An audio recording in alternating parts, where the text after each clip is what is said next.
Hi dear friends, welcome to chalkboard stories. അപ്പം നമ്മുടെ ഇന്നത്തെ ക്ലാസ് എന്ന് പറയുന്നത് ഫിസിക്സ് കെമിസ്ട്രിയുമായി ബന്ധപ്പെട്ട് 2021 മുതൽ 24 വരെ ചോദിച്ചിരിക്കുന്ന 24 25 വരെ ചോദിച്ചിരിക്കുന്ന, അതായത് നമ്മുടെ ലാസ്റ്റ് എക്സാമിന് വരെ ചോദിച്ചിരിക്കുന്ന ഫിസിക്സ് കെമിസ്ട്രി പോർഷൻ എന്നുള്ള ക്വസ്റ്റ്യൻസ് ആണ്.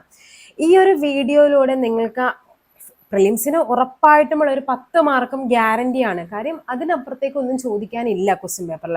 ഇപ്പൊ ലാസ്റ്റ് വരുമ്പോഴേക്കും നിങ്ങൾക്ക് മനസ്സിലാകും, അതായത് 25 ക്വസ്റ്റ്യൻ പേപ്പറിലേക്ക് വരുമ്പോഴേക്കും നിങ്ങൾക്ക് മനസ്സിലാകും എത്ര ക്വസ്റ്റ്യൻസ് ആണ് സെയിം തന്നെ റിപ്പീറ്റ് ചെയ്ത് വന്നിരിക്കുന്നതെന്നും അതേ പഴയ ക്വസ്റ്റ്യൻസ് തന്നെയാണ് വരുന്നതെന്നൊക്കെ നിങ്ങൾക്കൊരു ഐഡിയ കിട്ടും. ഓക്കെ, ഒന്നുകിൽ ഞാനിത് 2 വീഡിയോ ആക്കി ചെയ്യാം, അല്ലെങ്കിൽ ഇത് ഒരൊറ്റ വീഡിയോ ആക്കി, ലെങ്ത് കൂടുവെന്നേ ഉള്ളൂ, ഒറ്റ വീഡിയോ ആക്കി ഞാൻ ചെയ്യും ചിലപ്പോൾ. അത് ലാസ്റ്റ്, അതായത് പോകെ ടൈം നോക്കിയിട്ടേ ഞാൻ ചെയ്യുള്ളൂ. ഓക്കെ, അപ്പൊ എന്തായാലും ഇപ്പോൾ തന്നെ നമ്മളൊരു 10ഓളം ക്വസ്റ്റ്യൻ പേപ്പർ, 10-12ഓളം ക്വസ്റ്റ്യൻ പേപ്പർ കവർ ചെയ്തപ്പോൾ തന്നെ നമുക്കൊരു 10-20ഓളം 120ഓളം ക്വസ്റ്റ്യൻസ് നമ്മുടെ കയ്യിലായിട്ടുണ്ട്. കാര്യം നമുക്കറിയാം, ഏകദേശം 2021 25 വരെ എന്ന് പറയുമ്പോൾ ഒത്തിരി എക്സാംസ് നടന്നിട്ടുണ്ട്. അപ്പൊ ഏകദേശം ഒരു 10-100ഓളം ക്വസ്റ്റ്യൻ പേപ്പർ നമ്മുടെ കയ്യിലുണ്ട്. അതുമായിട്ട് ബന്ധപ്പെട്ട് നമുക്ക് ക്വസ്റ്റ്യൻസ് ചെയ്ത് വരാം. അപ്പോൾ ഇത്രയും പഠിച്ചാൽ നിങ്ങളുടെ ആ ഒരു കുറച്ച് സമയം ഇതിനു വേണ്ടി മാത്രമായിട്ട് മാറ്റിവെക്കാനുണ്ട് എങ്കിൽ ഫിസിക്സ് കെമിസ്ട്രി എന്ന് പറയുന്ന പ്രിലിംസിലെ 10 മാർക്കും അതേപോലെ മെയിൻസിന്റെ മാർക്കും സെക്രട്ടറിയേറ്റ് അസിസ്റ്റന്റിന് നമുക്കറിയാം 6 മാർക്ക് 7 മാർക്കാണ് സയൻസ് എന്നുള്ള പോർഷൻ ഉള്ളത്. പക്ഷെ അതിലും എന്തുണ്ട്, ഈ പറയുന്ന ഫിസിക്സ് കെമിസ്ട്രി ബയോളജി എല്ലാം വരുന്നുണ്ട്. അപ്പൊ എന്തായാലും പ്രിലിംസിലെ 10 മാർക്ക്, അതേപോലെ LGS ലെവലിലെ ആ ഒരു 10 മാർക്ക് എന്ന് പറയുന്നത് ഉറപ്പായിട്ടും ഞാൻ തരാം. ഓക്കെ, നമുക്ക് ക്ലാസ്സിലോട്ട് പോകാം. എന്താണ് ക്വസ്റ്റ്യൻ എന്ന് നോക്കിക്കേ. ഫസ്റ്റ് ക്വസ്റ്റ്യൻ തൊട്ട് നമുക്ക് അങ്ങ് പോകാം. ഒരു മൂലകത്തിന്റെ രാസപ്രവർത്തനത്തിൽ നിർണായക പങ്ക് വഹിക്കുന്ന ആറ്റോമിക കണികകളാണ് എന്തെന്ന് പറയുന്നത്. രാസപ്രവർത്തന വേളയാണ് അല്ലെ ചോദിച്ചിരിക്കുന്നത്. രാസപ്രവർത്തന വേളയിൽ നമുക്കറിയാം എപ്പോഴും എന്താണ്, ഇലക്ട്രോൺസിനെയാണ് നമ്മൾ ഒന്നുകിൽ വിട്ടുകൊടുക്കുന്നു അല്ലെങ്കിൽ അക്സെപ്റ്റ് ചെയ്യുന്നു എന്ന് പറയുന്നത്. അപ്പൊ രാസപ്രവർത്തനത്തിൽ നിർണായക പങ്ക് വഹിക്കുന്നത് എപ്പോഴും എന്താണ്, അത് ഇലക്ട്രോൺസുകളായിരിക്കും. ഇലക്ട്രോൺസ് ഇങ്ങനെ ചോദിക്കാറുണ്ട്. ആറ്റത്തിന്റെ ഐഡന്റിറ്റി കാർഡ് എന്നൊക്കെ അറിയപ്പെടുന്നത് എന്താണ്, അത് പ്രോട്ടോൺ ആണ്. പക്ഷെ ഇവിടെ ചോദിച്ചിരിക്കുന്നത് എന്താണ്, രാസപ്രവർത്തനത്തിലാണ്. അപ്പോൾ എന്താണ്, രാസപ്രവർത്തനത്തിൽ പങ്കുവഹിക്കുന്ന ഇലക്ട്രോൺസ് ആണ്. കാര്യം ഇലക്ട്രോൺസിനെ വിട്ടുകൊടുത്താണ് അവ എന്താവുന്നത്. ഇപ്പൊ H2O ആകുന്നതും അതേപോലെ തന്നെ HCl ആകുന്ന എല്ലാത്തിനും എന്താ, ഒന്ന് വിട്ടുകൊടുക്കുമ്പോൾ മറ്റേത് വാങ്ങിക്കാൻ ആളുള്ളത് കൊണ്ടാണ് അവ എന്ത് ചെയ്യുന്നത്, പുതിയൊരു സംഭവമായിട്ട് ഫോം ചെയ്യുന്നത്. കലാമിൻ ഏത് ലോഹത്തിന്റെ അയിരാണ്? റിപ്പീറ്റഡ് ക്വസ്റ്റ്യൻ ആണ്. കലാമിൻ എന്ന് പറയുന്നത് എന്തിന്റെ അയിരാണ്? സിങ്കിന്റെ അയിരാണ് കലാമിൻ. അതേപോലെ സിൻസെറ്റ് എന്നൊക്കെ പറയുന്ന സിങ്കിന്റെ അയിരാണ് സിൻസെറ്റ്. ഇനി കാൽസ്യത്തിന്റെ അയിര് ഏതാണ്? ജിപ്സം. കാൽസ്യത്തിന്റെ അയിരാണ് ജിപ്സം. മഗ്നീഷ്യത്തിന്റെ അയിരാണെങ്കിലോ മാഗ്നസൈറ്റ് എന്ന് പറയും. മാഗ്നസൈറ്റ് മഗ്നീഷ്യത്തിന്റെ അയിരാണ്. ഓക്കെ, മാംഗനീസിന്റെ അയിരാണ് എന്ത്? പെറോലുസൈറ്റ് എന്ന് പറയും. എന്താണ്?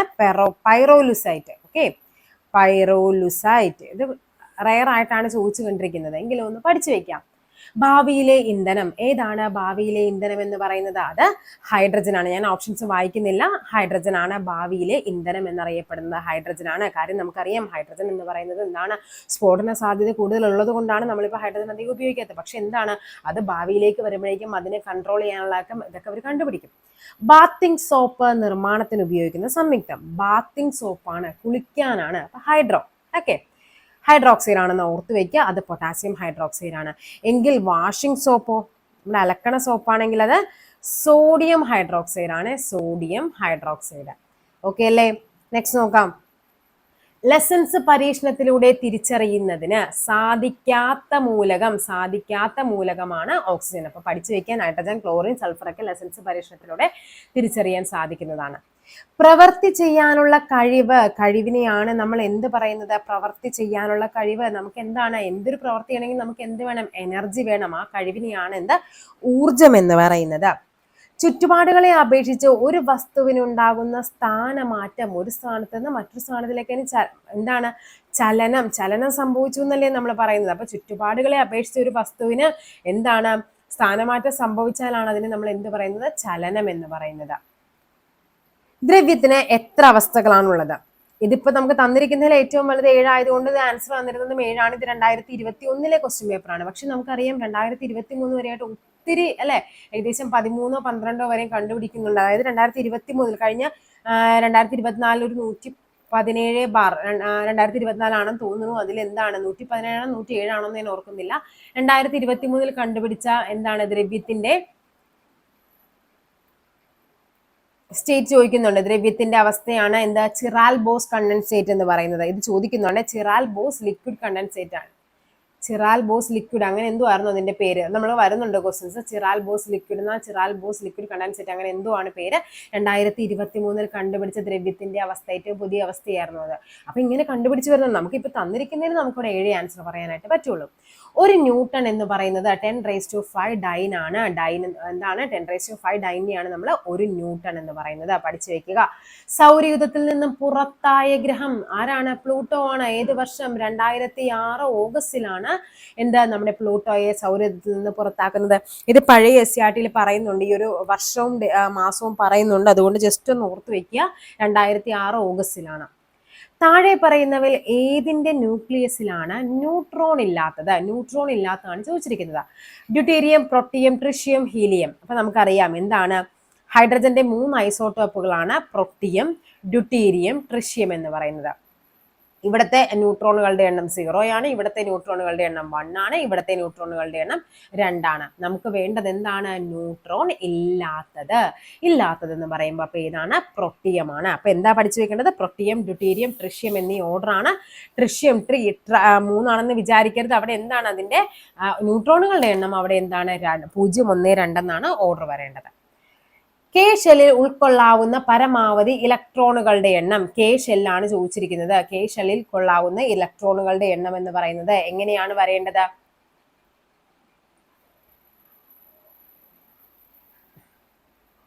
ഓക്കെ, ഏതാണ് കെയിൽ വരുന്നത്? കെ ആണെങ്കിൽ നമുക്കറിയാം 2 ആണെന്നുള്ളത്. അതിന്റെ ഇക്വേഷൻ എങ്ങനെയാണ്? നമുക്ക് ചിലപ്പോൾ ചോദിക്കാം. KLMN ഇതാണ് നമ്മുടെ ഷെൽ എന്ന് പറയുന്നത്. ഇതിന്റെ നമ്പർ നമ്മൾ 1, 2, 3, 4 എന്നാണ് നമ്പർ കൊടുക്കുന്നത്. ഇതിന്റെ ഇക്വേഷൻ എന്ന് പറയുന്നത് 2n² ആണ്. ഇലക്ട്രോൺസിന്റെ എണ്ണം കണ്ടുപിടിക്കാനുണ്ട്. അപ്പൊ ഇവിടെ എന്ത് വരും? 2 × 1², അതായത് 2 ആണ് കെ ഷെല്ലിലെ വരുന്നത്. എൽ എന്ന് പറയുന്നത് 2 അല്ലേ? അപ്പൊ എന്ത് വരും? 2 × 2ന്റെ സ്ക്വയർ. 2ന്റെ സ്ക്വയർ എന്ന് പറയുമ്പോൾ അറിയാം 2 × 4 എന്ന് പറയുന്നത് 8 ആണ്. അടുത്തത് എം എന്ന് പറയുന്നത് 2 × 3ന്റെ സ്ക്വയർ ആണ്. n² അല്ലേ? n എന്ന് പറയുന്നത് ഈ നമ്പർ ആണ്. അപ്പൊ ഇവിടെ എത്ര വരും? 2 × 3ന്റെ സ്ക്വയർ എന്ന് പറയുന്നത് 9. 9 × 2 18 ആണ്. ന്റെ ഷെൽ എന്ന് പറയുമ്പോൾ എത്രയാണ്? 2 × 4ന്റെ സ്ക്വയർ. 4ന്റെ സ്ക്വയർ 16 ആണ്. 2 × 16 32 ആണ്. അപ്പൊ ഈ തന്നിരിക്കുന്നത് കെയിലേക്കുള്ളാവുന്ന ഇലക്ട്രോൺസിന്റെ എണ്ണമാണ്. ഈ തന്നിരിക്കുന്നത് എല്ലിലെയാണ്. ഈ തന്നിരിക്കുന്നത് എം ആണ്. ഇത് എൻ ആണ്. അപ്പൊ പഠിച്ചു വെക്കുക. ചിലപ്പോൾ തിരിച്ചൊക്കെ ചോദിച്ചൂടെ? 32 ഇലക്ട്രോൺസ് ഏതിലാണ് കൊള്ളാവുന്നത്? അല്ലെങ്കിൽ എന്താണ് എം ഷെല്ലിൽ കൊള്ളാവുന്ന ഇലക്ട്രോണുകളുടെ എണ്ണം? അപ്പൊ നമുക്ക് അറിഞ്ഞിരിക്കേണ്ട ഒറ്റ ഇക്വേഷൻ്റെ ഉള്ളൂ 2n². അല്ലെങ്കിൽ ഒന്ന് പഠിച്ചു വെക്കുക. 2, 8, 18, 32 4 നമ്പർ പഠിക്കാനേ ഉള്ളൂ. 2, 8, 18, 32 എന്നുള്ളത്. നെക്സ്റ്റ് നോക്കാം. സോപ്പ് ജലത്തിൽ ലയിക്കുമ്പോൾ ജലത്തിന്റെ പ്രതലബലത്തിന് എന്താണ് സംഭവിക്കുന്നത്? കുറയും അല്ലെ? പ്രതലബലം കുറയുമ്പോഴാണ് ആ ഒരു സോപ്പ് വെള്ളത്തിന് എന്ത് ചെയ്യാൻ പറ്റുള്ളൂ? ആ ഒരു നമ്മുടെ ഡ്രസ്സിന്റെ ഉള്ളിലോട്ട് കയറി അഴുക്കിനേക്കാൾ ലയിപ്പിച്ച് കളയാനായിട്ട് പറ്റുള്ളൂ. മെൻഡലിയേഫിന്റെ ആവർത്തന പട്ടികയിൽ മൂലകങ്ങൾ ക്രമീകരിച്ചിരിക്കുന്നത് എങ്ങനെയാണ്? ആറ്റോമിക മാസിന്റെ അടിസ്ഥാനത്തിലാണ്. മെൻഡലിയേവ് എന്താണ്? ആവർത്തന പട്ടികയുടെ പിതാവ് എന്നറിയപ്പെടുന്ന മെൻഡലിയേവാണ്. അദ്ദേഹം എങ്ങനെയായിരുന്നു?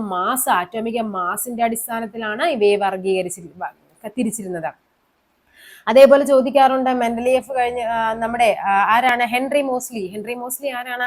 അദ്ദേഹം ആറ്റോമിക നമ്പറിന്റെ ആരോഹണ ക്രമത്തിലാണ് ഹെൻറി മോസ്ലി. അദ്ദേഹമാണ് ആധുനിക ആവർത്തന പട്ടികയുടെ പിതാവ്. അപ്പൊ രണ്ടും തിരിച്ചു ചോദിക്കാറുണ്ട്. ആവർത്തന പട്ടികയുടെ പിതാവ് എന്ന് ചോദിക്കുമ്പോൾ നമുക്കറിയാം അത് മെൻഡലിയേവ് ആണെന്നും, ആധുനിക ആവർത്തന പട്ടികയാണെങ്കിൽ അത് ഹെൻറി മോസ്ലിയാണ്.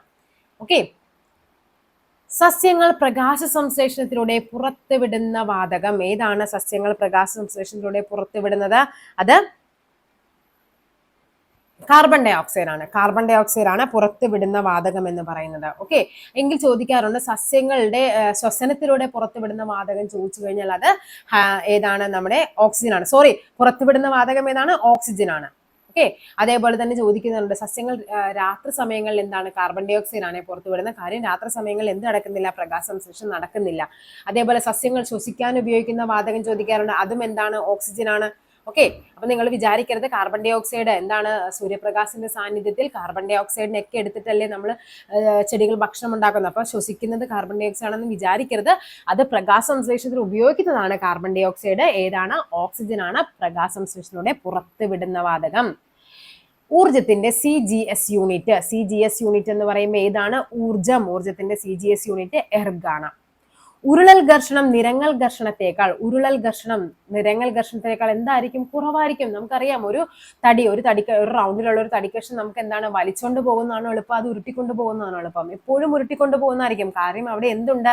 ഘർഷണം കുറവാണ്. അപ്പൊ എപ്പോഴും ഉരുളൽ ഘർഷണം എന്ന് പറയുന്നത് നിരങ്ങൽ ഘർഷണത്തേക്കാൾ കുറവായിരിക്കും. ഇതേ ക്വസ്റ്റ്യൻ തന്നെ 2023 വരുമ്പോൾ ചോദിക്കുന്നുണ്ട് സ്റ്റേറ്റ്മെന്റ്.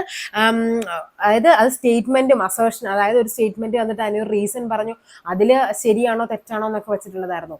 സംഭവങ്ങൾ ഇത്രയും നിങ്ങൾക്ക് പഠിക്കാനുള്ളതെന്ന് പറഞ്ഞാൽ എല്ലാം ഈ ഒരു ഫിസിക്സ് കെമിസ്ട്രിക്ക് ഈ ഒരു ബേസിക് കണ്ടൻസേ ഉള്ളൂ പഠിക്കാനായിട്ട്.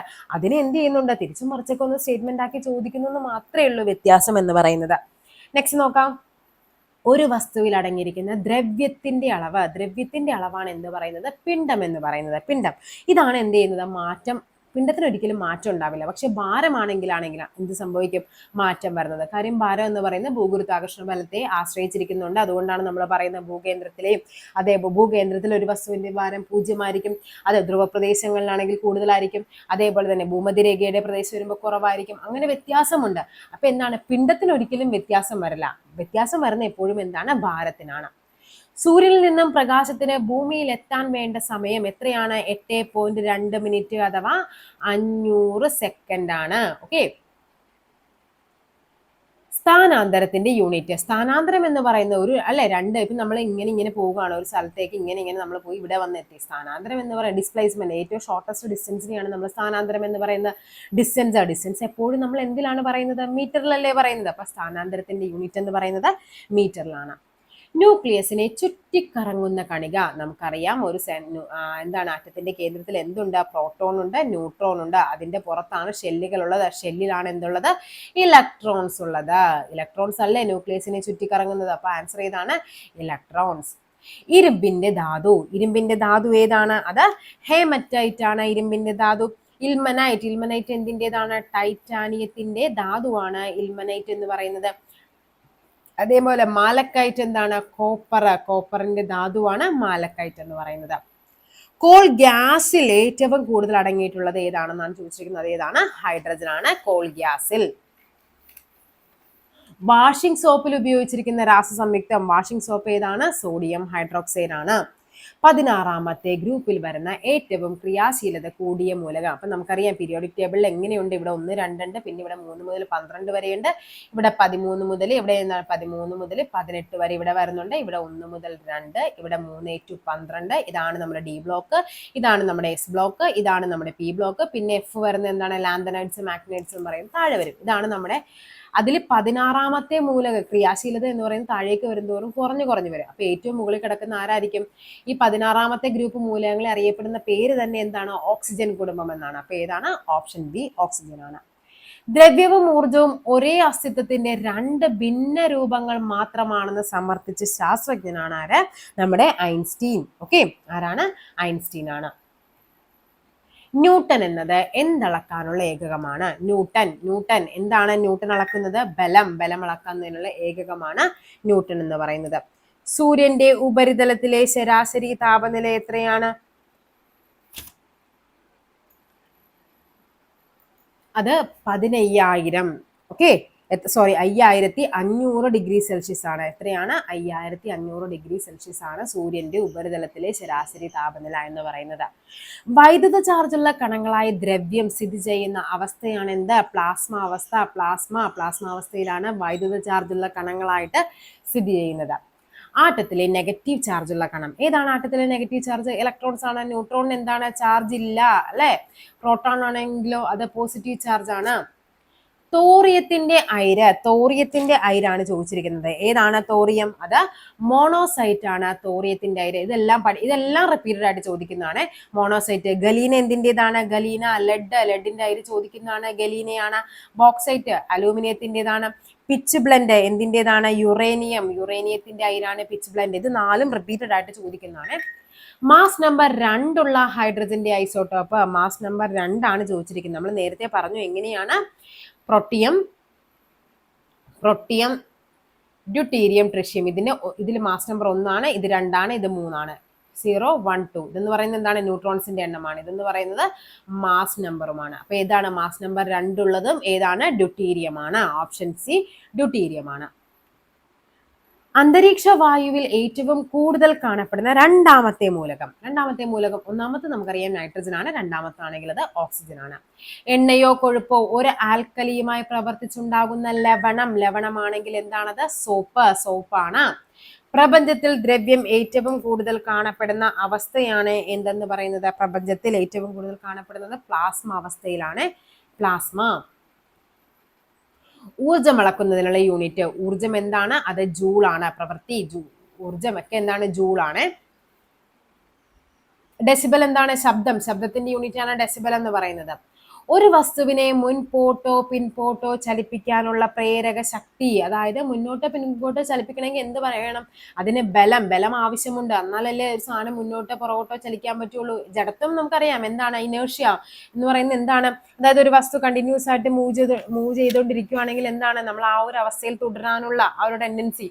നമ്മളിപ്പോൾ ബസ്സിൽ പെട്ടെന്ന് നിർത്തിയിരിക്കുന്ന ബസ് പെട്ടെന്ന് എടുക്കുമ്പോൾ നമ്മൾ പുറകോട്ട് പോകുന്നത് എന്താണ്? ജഡത്വമാണ്.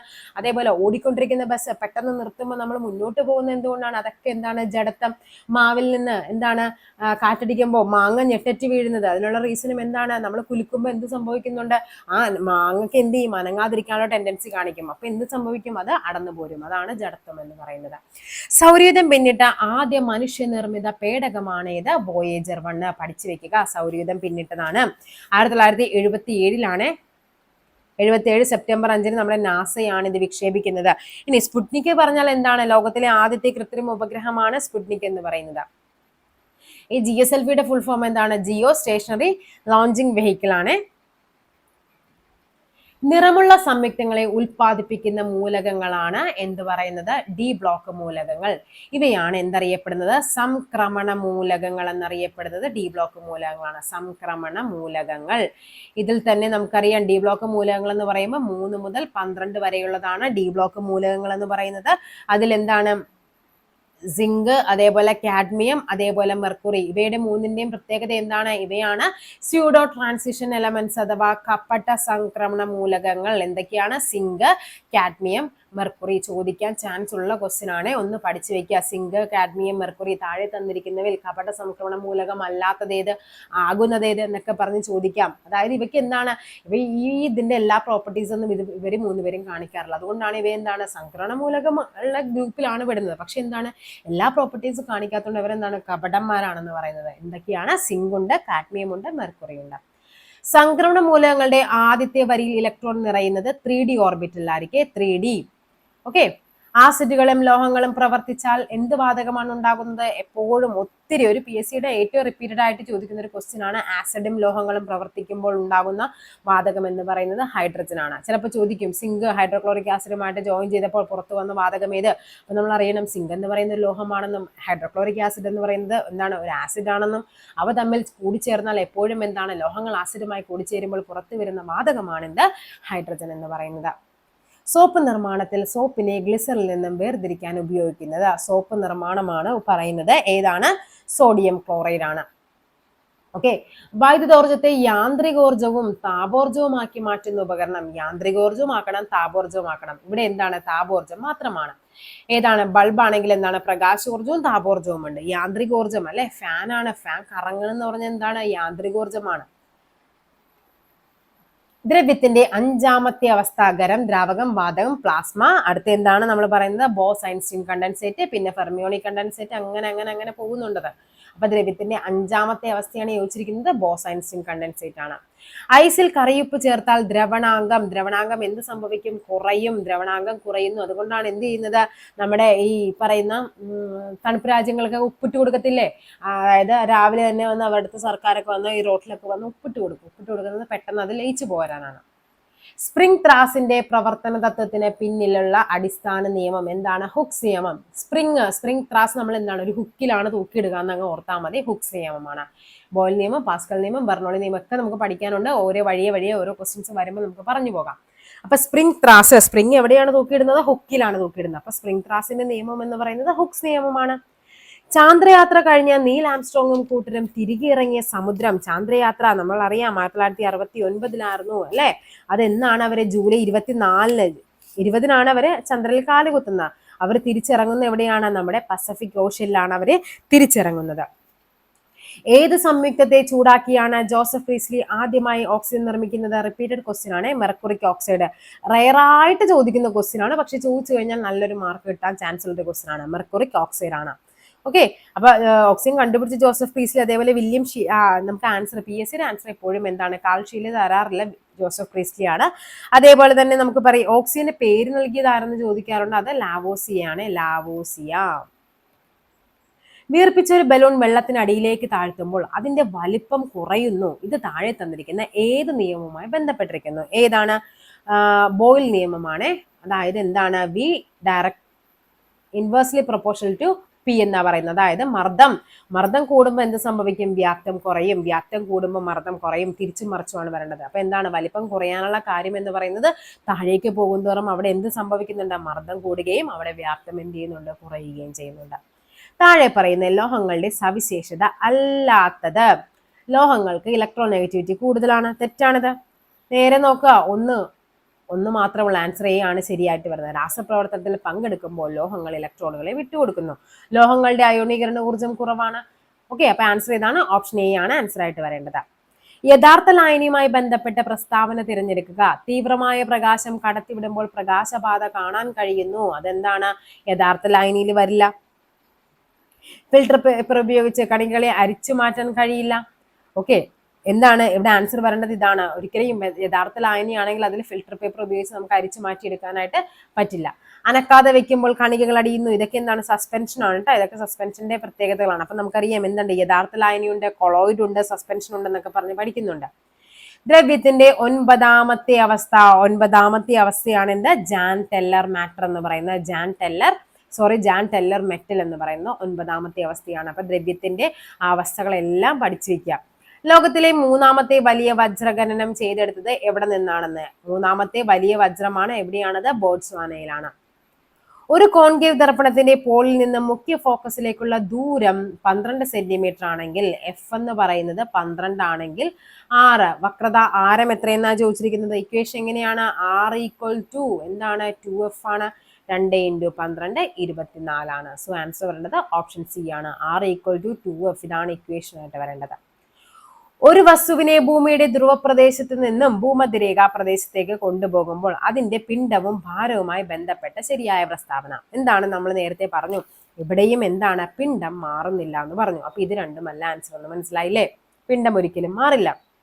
ഇനി ധ്രുവപ്രദേശത്ത് നിന്ന് നമ്മൾ ഭൂമധ്യരേഖാ പ്രദേശത്തേക്ക് കൊണ്ടുവരുമ്പോൾ ഭാരം കുറയുകയാണ് ചെയ്യുന്നത്. ഓക്കെ, അതായത് എന്താണ്?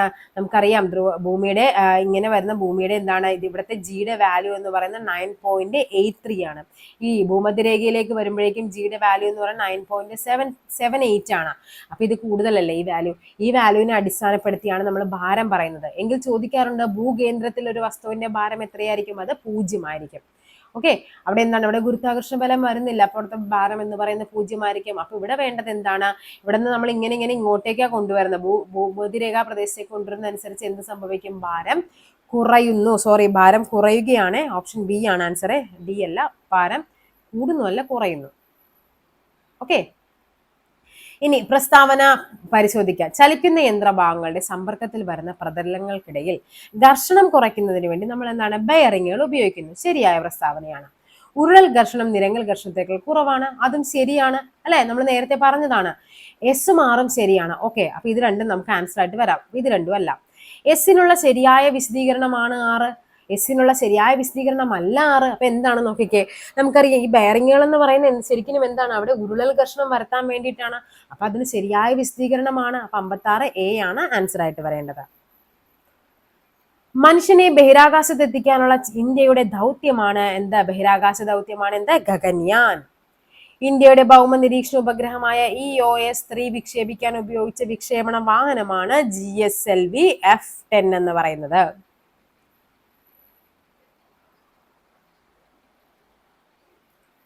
നെക്സ്റ്റ് ക്വസ്റ്റ്യൻ നോക്കാം. ലോഹങ്ങളുടെ ക്രിയാശീല ശ്രേണിയുമായി ബന്ധപ്പെട്ട് ചുവടെ കൊടുത്തിരിക്കുന്ന പ്രസ്താവനകളിൽ തെറ്റാണ് നമുക്ക് വേണ്ടത്.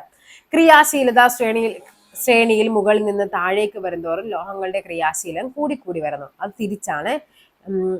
കുറഞ്ഞു കുറഞ്ഞാണ് വരേണ്ടത്. അപ്പൊ എ എന്താണ് ഇവിടെ തെറ്റായ പ്രസ്താവനയാണ്. ഓപ്ഷൻ എ ആണ് ആൻസർ ആയിട്ട് വരേണ്ടത്. ക്രിയാശീലം കൂടിയ ലോഹങ്ങൾക്ക് ക്രിയാശീലം കുറഞ്ഞ ലോഹങ്ങളെ അവയുടെ ലവണ ലായനിൽ നിന്ന് ആദേശം ചെയ്യാൻ കഴിയും. ക്രിയാശീല ശ്രേണിയിൽ ഹൈഡ്രജന് മുകളിലായി വരുന്ന ലോഹങ്ങൾ നേർപ്പിച്ച ആസിഡുമായി പ്രവർത്തിച്ച് ഹൈഡ്രജനെ ആദേശം ചെയ്യുന്നവയാണ്. ക്രിയാശീല ശ്രേണിയിൽ താഴെയായി വരുന്ന ലോഹങ്ങൾ നേർപ്പിച്ച ആസിഡുമായി പ്രവർത്തിക്കാത്തവയാണ്. ഓക്കെ, അപ്പൊ അവിടെ ആൻസർ വരുന്നത് ഓപ്ഷൻ എ ആണ്. വജ്രത്തെ കുറിച്ച് ചുവടെ കൊടുത്തിരിക്കുന്ന പ്രസ്താവനകളിൽ ശരിയേത്? കാർബണിന്റെ ഏറ്റവും കാഠിന്യമുള്ള രൂപാന്തരമാണ് വജ്രം. ശരിയായ പ്രസ്താവനയാണ്. ഒന്ന് ശരിയാണ്. നേരെ പോവുക, ഒന്നല്ലാത്തതൊക്കെ അങ്ങ് വെട്ടിക്കളയുക. ഇവിടെ എന്താണ്? രണ്ട് കോമൺ ആണ്. അപ്പൊ എന്തായാലും നമുക്ക് നോക്കാം. വജ്രം വൈദ്യുത ചാലകമാണ്. വജ്രം എന്ത് ചെയ്യുന്നില്ല? വൈദ്യുതിയെ കടത്തിവിടുന്നില്ല. ഓക്കെ, അതായത് അതിന് കടത്തിവിടാത്ത കാരണം എന്ന് പറയുന്ന വൈദ്യുതി കടത്തിവിടാത്ത അതിന്റെ ഒരു ക്രിസ്റ്റലീയ ഘടനയാണ്. അതില് സ്വതന്ത്ര ഇലക്ട്രോണുകൾക്ക് ആ ഒരു രാസപ്രവർത്തനത്തിൽ ഏർപ്പെടാൻ പറ്റില്ല. അതുകൊണ്ടാണ് എന്ത് ചെയ്യുന്നത്? വജ്രം വൈദ്യുതി കടത്തിവിടാത്തത്. വജ്രത്തിന് എന്താണ്? ഉയർന്ന താപചാലകതയുണ്ട്. ശരിയാണ്. അപ്പൊ ആൻസർ ഏതാണ്? ഓപ്ഷൻ ബി ആണ്. വജ്രത്തിന് താഴ്ന്ന അപവർത്തനാങ്ക റിഫ്രാക്റ്റീവ് ഇൻഡെക്സ് താഴ്ന്നല്ല, അത് കൂടിയതാണ്. മൂലകങ്ങളുടെ ആവർത്തന പട്ടികയും ഇലക്ട്രോൺ വിന്യാസവുമായി ബന്ധപ്പെട്ട് താഴെ കൊടുത്തിരിക്കുന്നവയിൽ ശരിയായവ എഴുതാനാണ് പറഞ്ഞിരിക്കുന്നത്. ഡി സബ്ഷെല്ലിൽ പരമാവധി ഇലക്ട്രോണുകളുടെ എണ്ണം 10 ആണ്. ശരിയാണ്. SPDF ഡിയിൽ 10 ആണ്. SPDF എസിൽ എത്രയാണ്? 2 ആണ്. പിയിൽ എത്രയാണ്? 6 ആണ്. ഡിയിൽ എത്രയാണ്? 10 ആണ്. എല്ലാ എസ് ബ്ലോക്ക് മൂലകങ്ങളും ലോഹങ്ങളാണ്. ഓക്കെ, അടുത്ത എന്താണ് പറയുന്നത് നോക്കാം. എല്ലാ എസ് ബ്ലോക്ക് മൂലകങ്ങൾ ലോഹങ്ങളാണെന്ന് നമുക്ക് പറയാൻ പറ്റില്ല. ഡി ബ്ലോക്ക് മൂലകങ്ങളെ സംക്രമണ മൂലകങ്ങൾ എന്ന് വിളിക്കുന്നു. ശരിയാണ് അല്ലെ? നേരത്തെ പറഞ്ഞു ഡി ബ്ലോക്ക് മൂലകങ്ങളാണ്. 3 മുതൽ 12 വരെയുള്ള ഡി ബ്ലോക്ക് മൂലകങ്ങളാണ് നിറമുള്ള സംയുക്തങ്ങൾ ഉണ്ടാക്കുന്നതും അവയാണ് സംക്രമണ മൂലകങ്ങളെന്നും അവയ്ക്കുള്ളിൽ വരുന്ന സെങ്കും കാഡ്മിയവും മെർക്കുറിയുമാണ് എന്ത് കപട സംക്രമണ മൂലകങ്ങൾ എന്നൊക്കെ പറഞ്ഞു തന്നില്ലേ? അപ്പൊ ഇവിടെ എന്താണ്? ഇത് ശരിയാണ്. 1ഉം 3ഉം ശരിയാണ്. നേരെ പോവുക, 2 ഉള്ളൂ. അപ്പൊ നമുക്കറിയാം 1ഉം 3ഉമാണ്. ന്യൂക്ലിയസിൽ നിന്നും അകലം കൂടുന്തോറും ഇലക്ട്രോണുകളുടെ ഊർജ്ജം കുറഞ്ഞു വരുന്നു ആണോ? നമ്മൾ ഇങ്ങനെയല്ലേ വരുന്നത്. ന്യൂക്ലിയസിന് അകലം കൂടുന്തോറും ഇവയ്ക്ക് എന്താണ്? പുറത്തേക്ക് ചാടാൻ ടെൻഡൻസി ഭയങ്കര കൂടുതലായിരിക്കും. ഇവയ്ക്ക് എനർജി കൂടുതലായിരിക്കും. ഇവിടേക്ക് ആണെങ്കിൽ എന്താണ്? ഇതിങ്ങനെ വലിച്ചു പിടിച്ചു വെച്ചേക്കുമായിരിക്കും. പുറത്തേക്ക് പോകുന്തോറും എന്താണ്? അവയുടെ ഊർജ്ജം കൂടിയാണ് വരുന്നത്. വജ്രത്തിന്റെ കാഠിന്യമുള്ള ഒരു ഗ്ലാസ് ഒരു രാജ്യത്തെ ഗവേഷകർ വികസിപ്പിക്കുകയുണ്ടായി. AM3 എന്ന പേര് നൽകിയിരിക്കുന്ന ഈ ഗ്ലാസ് ഏത് രാജ്യമാണ് വികസിപ്പിച്ചത്? അപ്പൊ ചിലപ്പോൾ ചോദിക്കാം ഏതാണ്? ചൈന. ചിലപ്പോൾ ചോദിക്കാം ചൈന വികസിപ്പിച്ചെടുത്ത വജ്രത്തിന്റെ കാഠിന്യമുള്ള ഗ്ലാസ് നൽകിയ പേരെന്താണ്? AM3 ആണ്. ചുവടെ തന്നിരിക്കുന്നവയിൽ ഏതിനൊക്കെയാണ് മനുഷ്യന്റെ ശ്രവണ പരിധിയേക്കാൾ താഴ്ന്ന ആവൃത്തിയാണ്? മനുഷ്യന്റെ പരിധി എത്രയാണ്? 20 ഹെർട്സ് മുതൽ നമുക്കറിയാം 20,000 ഹെർട്സ് വരെയാണ്. അല്ലെങ്കിൽ എന്ത് പറയാം? 20 ഹെർട്സ് മുതൽ 20 കിലോ ഹെർട്സ് വരെയാണ്. എങ്ങനെ വേണമെങ്കിലും പറയാം. അതിൽ താഴെയാണ് വേണ്ടത്. താഴെ എന്ന് പറയുമ്പോൾ ഏതാണ്? അത് ഈ പറയുന്ന പ്രാവിനും ആനയ്ക്കുമാണ് വരേണ്ടത്. അപ്പൊ ഓപ്ഷൻ ബി ആണ്. 2, 3 ആണ് ആൻസർ ആയിട്ട് വരേണ്ടത്. ഒരു വസ്തുവിന്റെ താപനിലയുമായി ബന്ധപ്പെട്ട ചില പ്രസ്താവനകൾ നൽകിയിരിക്കുന്നു. ഇവയിൽ ശരിയായതേത്? ഒരു വസ്തുവിന്റെ തന്മാത്രകളുടെ ആകെ ഗതികോർജത്തിന്റെ അളവാണ് താപനില. ഒരു വസ്തുവിന്റെ തന്മാത്രകളുടെ ശരാശരി ഗതികോർജത്തിന്റെ അളവ് സൂചിപ്പിക്കുന്ന ആനുപാതിക സംഖ്യയാണ് താപനില. ഇതാണ് ശരി വരുന്നത്. താപനിലയുടെ SI യൂണിറ്റ് എന്താണ്? അത് കെൽവിൻ ആണ്. താപനിലയിലെ വ്യത്യാസം മൂലമാണ് ഒരിടത്ത് നിന്ന് മറ്റൊരിടത്തേക്ക് താപോർജ്ജം ഒഴുകുന്നത്. ഇതും ശരിയാണ്. അപ്പൊ ആൻസർ ചെയ്ത് വരും 2ഉം 4ഉം ആണ് ശരി. ഓപ്ഷൻ ഡി ആണ്. നമുക്കറിയാം എന്താണ്? ഒരു സ്പൂൺ എടുത്ത് നമ്മൾ അടുപ്പത്ത് കാണിച്ചു കഴിഞ്ഞാൽ നമ്മൾ തുമ്പത്ത് പിടിച്ചോണ്ടിരിക്കുകയാണെങ്കിൽ കുറച്ചു നേരം കഴിയുമ്പോൾ എന്ത് സംഭവിക്കും? അതിങ്ങനെ നമ്മുടെ കൈ വരെ നമ്മുടെ ചൂടെത്തും. കാര്യം എന്താണ്? അത് ഇവിടെ ചൂട് കുറവും ഇവിടെ ചൂട് കൂടുതലാകുമ്പോഴേക്കും എന്ത് സംഭവിക്കും? കൂടിയെടുത്ത് നിന്ന് കുറഞ്ഞിടത്തേക്ക് താപം ഒഴുകാൻ തുടങ്ങും. അതാണ് ഈ 4ാമത്തെ സ്റ്റേറ്റ്മെന്റ് പറഞ്ഞിരിക്കുന്നത്. റിയർ വ്യൂ മിററിന്റെ വക്രത ആരം 12 മീറ്റർ ആണെങ്കിൽ ഫോക്കസ് ദൂരം എന്താണ് നമ്മൾ പഠിച്ചത്? R = 2F ആണ്. നമുക്കിവിടെ എന്താണ് വേണ്ടത്? R 12 ആണ്. അപ്പൊ F കണ്ടുപിടിക്കണം. R/2 ആണ്. F എന്ന് പറയുന്നത് 6 ആണ്. സോ ഫോക്കസ് ദൂരം എന്ന് പറയുന്നത് 6 മീറ്റർ ആയിരിക്കും. 2021 ഇന്ത്യയുടെ പോളാർ സാറ്റലൈറ്റ് ലോഞ്ച് വെഹിക്കിൾ വിക്ഷേപിച്ച ആമസോണിയ 1 എന്ന ഉപഗ്രഹം ഏത് രാജ്യത്തിൻ്റെതാണത്? ബ്രസീലിൻ്റെതാണ്. താഴെ തന്നിരിക്കുന്ന പട്ടിക നിരീക്ഷിക്കാം. ശരിയായ പ്രസ്താവന ഏത്? എന്താണ്? pH വാല്യൂ ആണ് നൽകിയിരിക്കുന്നത് അല്ലെ? ആസിഡ് ആൽക്കലിയൊക്കെ കണ്ടുപിടിക്കാനായിട്ട് നമുക്കറിയാം pH സ്കെയിൽ ഉണ്ട്. ആരാണ് കണ്ടുപിടിച്ചത്? സൊറൻസൺ. ഇവിടെ എന്താണ്? 7 ആണെങ്കിൽ അത് ന്യൂട്രൽ ആയിരിക്കും. 7ൽ കൂടുതലാണെങ്കിൽ അത് ആൽക്കലി ആയിരിക്കും. 7ൽ കുറവാണെങ്കിൽ അത് എന്താണ്? ആസിഡ് ആയിരിക്കും. ഇത്രയും കാര്യങ്ങൾ നമുക്ക് ബേസിക് ആയിട്ട് അറിഞ്ഞിരിക്കേണ്ടതാണ്. തേയില ആൽക്കലി സ്വഭാവം കാണിക്കുന്നു. തേയില 4 ആണ്. ഇതെന്താണ്? ആസിഡ് സ്വഭാവമാണ്. അപ്പൊ ഇതെന്താണ്? തെറ്റാണ്. കുടിവെള്ളം ആൽക്കലി സ്വഭാവം 8ആണ്. കുടിവെള്ളം ആൽക്കലി സ്വഭാവം അല്ലേ? 7ൽ കൂടുതലാണെങ്കിൽ ആൽക്കലിയാണ്, ശരിയാണ്. ചാരം ആൽക്കലി സ്വഭാവം, ചാരവും എന്താണ്? ആസിഡ് ആണ്. സോപ്പ് എന്താണ്? 11ആണ്. 11 അത് എന്ത് വന്നം? അത് ആൽക്കലി വന്നം. അപ്പൊ ഇവിടെ എന്താണ്? ഇതൊക്കെ തെറ്റാണ്. ആൻസർ വരേണ്ടത് ഏതാണ്? ഓപ്ഷൻ ബി, കുടിവെള്ളം ആൽക്കലി സ്വഭാവം കാണിക്കുന്നു. ലെൻസുകളുടെ നിർമ്മാണത്തിന് ഉപയോഗിക്കുന്നത് ഏത് തരം ഗ്ലാസ് ആണെന്നാണ് ചോദിച്ചിരിക്കുന്നത്. ഏതാണത്? ലെൻസുകളുടെ നിർമ്മാണമാണെങ്കിൽ അത് ഫ്ലിന്റ് ഗ്ലാസ് ആണ്. Flint glass. നെക്സ്റ്റ് ക്വസ്റ്റ്യൻ നോക്കിക്കേ, എന്താ പറഞ്ഞിരിക്കുന്നത്? 100°C എന്നത് എത്ര ഫാരൻഹീറ്റ് ആണെന്നുള്ളത് കൺവേർഷൻ ആണ്. കൺവേർഷൻ നമുക്ക് എപ്പോഴും ചോദിക്കുന്നതാണ് ഒരു ക്വസ്റ്റ്യൻ. ചിലപ്പോൾ നമുക്ക് പ്രതീക്ഷിക്കാം. എങ്ങനെയാണ്? അതായത് നമുക്കറിയാം ഫാരൻഹീറ്റിലോട്ട് കൺവേർട്ട് ചെയ്യാനായിട്ട്, സെൽഷ്യസിനെ ഫാരൻഹീറ്റിലോട്ട് കൺവേർട്ട് ചെയ്യാനുള്ള ഇക്വേഷൻ എന്താണ്? C × 9/5 പ്ലസ് എന്താണ്? 32. ഈ ഒരു ഇക്വേഷൻ പഠിച്ചു വെക്കുക. അപ്പൊ നമുക്ക് തിരിച്ചു ചോദിച്ചാലും നമുക്ക് എന്ത് ചെയ്യാം? ഇതിനെ ഇങ്ങോട്ടേക്ക് ക്രോസ് ചെയ്ത് നമുക്ക് കണ്ടുപിടിക്കാനായിട്ട് പറ്റും. അതേപോലെ സെൽഷ്യസിനെ കെൽവിനിലോട്ട് മാറ്റാനാണെങ്കിലോ എങ്ങനെയാണ്? C + 273.5 ആണ് സെൽഷ്യസിനെ കെൽവിനിലോട്ട് മാറ്റാനായിട്ട്. അപ്പൊ ഇവിടെ നമുക്ക് വേണ്ടത് എന്താണ്? സെൽഷ്യസ് എന്ന് പറയുമ്പോൾ നമുക്കറിയാം 100 ആണ്. 100 × ഇവിടെ എത്രയാണ്? 9/5 പ്ലസ് എത്ര വരും? 32 എന്ന് വരും. ഇവിടെ എന്ത് ചെയ്യും? കട്ടായി പോകും. ഇവിടെ 20 വരും. 20 × 9 എന്ന് പറയുന്നത് 2 × 9 എത്രയാണ്? 18 ആണ്. അപ്പൊ 180 വരും. 180 പ്ലസ് 32 എന്ന് വരും. ആൻസർ എത്രയാണ്? 212 ഫാരൻഹീറ്റ് ആണ് 100°C എന്നുള്ളത്. അപ്പൊ 212. ഇതേ ക്വസ്റ്റ്യൻ തന്നെ ചോദിച്ചിട്ടുണ്ട്. ജലത്തിന്റെ തിളനില എന്ന് പറയുന്നത് എത്ര ഫാരൻഹീറ്റ് ആണെന്ന്. അപ്പൊ നമുക്കറിയാം ജലത്തിന്റെ തിളനില 100 ആണെന്ന് അറിയാം. ആ ഒരു ലോജിക്ക് വെച്ച്, അതായത് 100 എന്ന് അവർ പറയാതെ അവർ ഇൻഡയറക്റ്റ് ആയിട്ട് പറഞ്ഞു ജലത്തിന്റെ തിളനില എന്നത് എത്ര ഫാരൻഹീറ്റ് ആണെന്നുള്ളത്. ഓക്കെ. പരസ്പരം സ്പർശിച്ചു നിൽക്കുന്ന രണ്ട് വസ്തുക്കൾ തമ്മിലുള്ള ആപേക്ഷിക ചലനത്തെ പ്രതിരോധിക്കുന്ന ബലം അല്ലെ? രണ്ട് വസ്തുക്കൾ തമ്മിൽ ചലിക്കും. എന്താണ്? അതിൽ ഘർഷണ ബലമാണ്. ഓക്കെ. ദ്രവീകൃത പെട്രോളിയം വാതകത്തിലെ പ്രധാന ഘടകം, പെട്രോളിയം എന്താണ്? പെട്രോളിയത്തിലെ പ്രധാന ഘടകം എന്ന് പറയുന്നത് ബ്യൂട്ടൈൻ ആണ്. ബ്യൂട്ടൈൻ.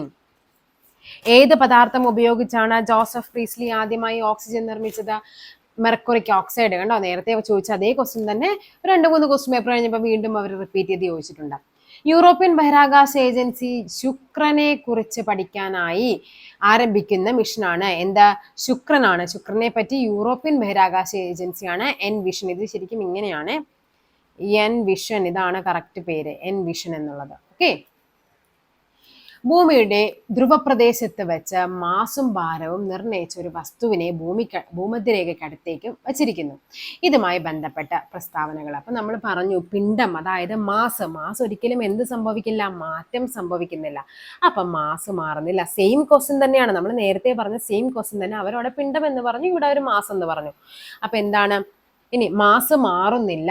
ഇനി എന്ത് സംഭവിക്കും? ഭാരം എന്തായിരിക്കും? കുറയുകയല്ലേ ചെയ്യണം. നമ്മൾ പറഞ്ഞു ധ്രുവപ്രദേശത്ത് നിന്ന് ഭൂമധ്യരേഖയിലേക്ക് വരുമ്പോഴേക്കും എന്ത് സംഭവിക്കും? ഭാരം കുറയും. ഓപ്ഷൻ സി ആണ് ആൻസർ ആയിട്ട് വരേണ്ടത്. വസ്തുവിനേക്കാൾ വലുതും നിവർന്നതും മിഥ്യയുമായ പ്രതിബിംബം രൂപീകരിക്കുന്ന ദർപ്പണത്തിന്റെ വക്രത ആരം 45 സെന്റിമീറ്റർ ആയാൽ ദർപ്പണം ഏത് തരം ദർപ്പണമാണെന്ന് ദർപ്പണത്തിന്റെ ഫോക്കസ് ദൂരം. അപ്പൊ നമുക്കറിയാം ഫോക്കസ് ദൂരം കണ്ടുപിടിക്കാനുള്ള ഇക്വേഷൻ എന്ന് പറഞ്ഞാൽ എന്താണ്? R = 2f ആണ്. അതായത് R/2 ആണ് ഫോക്കസ് ദൂരം. അതായത് 45/2 22.5 ആണ് ആൻസർ വരേണ്ടത്. ഫോക്കസ് ദൂരമാണ് ചോദിച്ചിരിക്കുന്നത് അല്ലെ? അപ്പൊ നമുക്കറിയാം ഇതുമല്ല ആൻസർ. ഇനി എന്താണ് അറിയേണ്ടത്? കോൺവെക്സ് ആണോ കോൺകേവ് ആണോ എന്ന് അറിയണ്ടേ? അപ്പൊ നമുക്കറിയാം ഇവിടെ പറഞ്ഞിരിക്കുന്നത് മിഥ്യാപ്രതിബിംബമാണ്, യഥാർത്ഥമാണ് അല്ലെ? നിവർന്നതും മിഥ്യയുമായ പ്രതിബിംബമാണ്. അതെന്തിലാണ് വരുന്നത്? കോൺകേവ് പ്രതിബിംബത്തിലാണ്. കോൺകേവിലാണ് എന്ത് വരുന്നത്? ഇവിടെ തന്നെയാണ് വരുന്നത്. പ്രതിബിംബം ഈ ഒരു സ്ഥലത്തായിരിക്കും രൂപപ്പെടുന്നത്. കോൺവെക്സ് ആണെങ്കിൽ ഇപ്പുറത്ത്, അതായത് യഥാർത്ഥ പ്രതിബിംബമായിരിക്കും. ഓക്കെ. ഊതി വീർപ്പിച്ച ബലൂൺ അല്പനേരം വെയിലത്ത് വെച്ചാൽ പൊട്ടാൻ കാരണം എന്താണ്? V directly proportional to T ആണ്. ടെമ്പറേച്ചർ കൂടുന്നതനുസരിച്ച് വോളിയം കൂടും. എന്തിൽ നിയമമാണ്? ചാൾസ് നിയമം. ചാൾസ് നിയമം അനുസരിച്ചിട്ട് രണ്ടും എന്താണ്? ഡയറക്ട്ലി പ്രൊപ്പോർഷണൽ ആണ്. ഇതെന്താണ്? ബോയിൽസ് നിയമം. ഇതെന്താണ്? അവോഗാഡ്രോ നിയമം. സ്ഥിരകാന്തം നിർമ്മിക്കാനായി ഉപയോഗിക്കുന്ന ലോഹസങ്കരം ഏതാണ്? സ്ഥിരകാന്തം അൽനിക്കോ. എന്തൊക്കെയാണ് അതിൽ? അലൂമിനിയം ഉണ്ട്, നിക്കലുണ്ട്, കൊബാൾട്ട് ഉണ്ട്, പിന്നെന്തുണ്ട്? ഇരുമ്പും കൂടി ഉണ്ട്. താഴെ പറയുന്നവയിൽ ഏറ്റവും ചെറിയ യൂണിറ്റ് എന്ന് പറയുന്നത് ഫെർമിയാണ്. ഫെർമി അതായത് നമുക്ക് പഠിക്കാനുണ്ട് ആങ്സ്ട്രം. ഒരു ആങ്സ്ട്രം എന്ന് പറഞ്ഞാൽ ഒരു ആങ്സ്ട്രം ഇങ്ങനെയാണ് റെപ്രസെന്റ് ചെയ്യുന്നത്. ഒരു ആങ്സ്ട്രം എന്ന് പറഞ്ഞാൽ 10⁻⁻10 മീറ്റർ ആണ്. ഓക്കെ, ഒരു ആങ്സ്ട്രം എന്ന് പറഞ്ഞാൽ 10⁻10 മീറ്റർ ആണ് ആങ്സ്ട്രം. അതേപോലെ തന്നെ പറയാറുണ്ട് 1 പൈക്കോമീറ്റർ. 1 പൈക്കോമീറ്റർ എന്ന് പറഞ്ഞാൽ 10⁻12 മീറ്റർ ആണ്. ഇനി 1 ഫെർമി എന്ന് പറഞ്ഞാൽ 1 ഫെർമി എത്രയാണ്? 1 ഫെർമി എന്ന് പറഞ്ഞാൽ 10⁻15 മീറ്ററിനെയാണ് നമ്മൾ ഒരു ഫെർമി എന്ന് പറയുന്നത്. മഴവില്ലുണ്ടാകുന്നതിന് പ്രകാശത്തിന്റെ ഏതെല്ലാം പ്രതിഭാസങ്ങൾ മൂലമാണ്? നമ്മൾ എപ്പോഴും പറയുന്നത് എന്താണ്? പ്രകീർണനം എന്നൊക്കെ പറഞ്ഞ് പഠിക്കും. അപ്പൊ എന്താണ് ശരിക്കും പ്രകീർണമാണ്? അവിടെ ഒത്തിരി പ്രതിഭാസങ്ങൾ നടക്കുന്നുണ്ട്. എന്തുണ്ട്? അപവർത്തനം നടക്കുന്നുണ്ട്, പൂർണ്ണാന്തര പ്രതിഫലനം നടക്കുന്നുണ്ട്, അതേപോലെ തന്നെ പ്രകീർണനം നടക്കുന്നുണ്ട്. ഈ ഒരു 3 കാര്യങ്ങൾ ജോയിൻ ചെയ്യുമ്പോഴാണ് നമുക്ക് എന്തുണ്ടാകുന്നത്? ഈ പറയുന്ന മഴവില്ലുണ്ടാകുന്നത്. 2021 ആഗസ്റ്റിൽ ISRO വിക്ഷേപിച്ച ബഹിരാകാശ പേടകത്തിന്റെ പേര് എന്താണ്? EOS-03. EOS-03 എന്ന് പറയുന്നത് അത് വിക്ഷേപിച്ച വാഹനം എന്ന് പറയുന്നത് GSLV-10 ആണ്. ഇതിനു മുമ്പ് ചോദിച്ചിട്ടുണ്ട് അല്ലെ? നിങ്ങളെ ക്വസ്റ്റ്യൻ പേപ്പർ കണ്ടപ്പോൾ മനസ്സിലാക്കണം. ഇതിന് മുമ്പേ ചോദിച്ചിരുന്നത് അതിന്റെ വാഹനമായിരുന്നു. തിരിച്ചവർ എന്ത് ചെയ്തു? അത് ഏതാണ് വിക്ഷേപിച്ചതെന്ന് ചോദിച്ചു. ഓക്കെ, നെക്സ്റ്റ് നോക്കാം.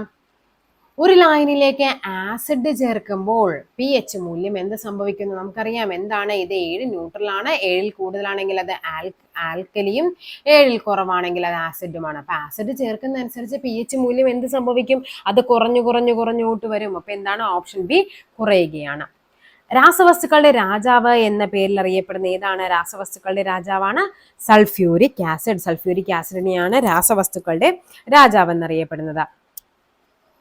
പ്രപഞ്ചത്തിൽ ഏറ്റവും കൂടുതൽ കാണപ്പെടുന്ന മൂലകമാണ് ചോദിച്ചിരിക്കുന്നത്. അത് ഏതാണ്? പ്രപഞ്ചത്തിലാണ്. അത് ഹൈഡ്രജൻ ആണ്.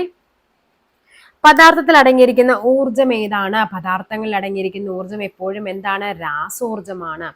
ദ്രാവകങ്ങളിലും വാതകങ്ങളിലും തന്മാത്രകളുടെ യഥാർത്ഥ സ്ഥാനമാറ്റം മുഖേന താപം പ്രേക്ഷണം ചെയ്യപ്പെടുന്ന രീതിയാണ് എന്ത്?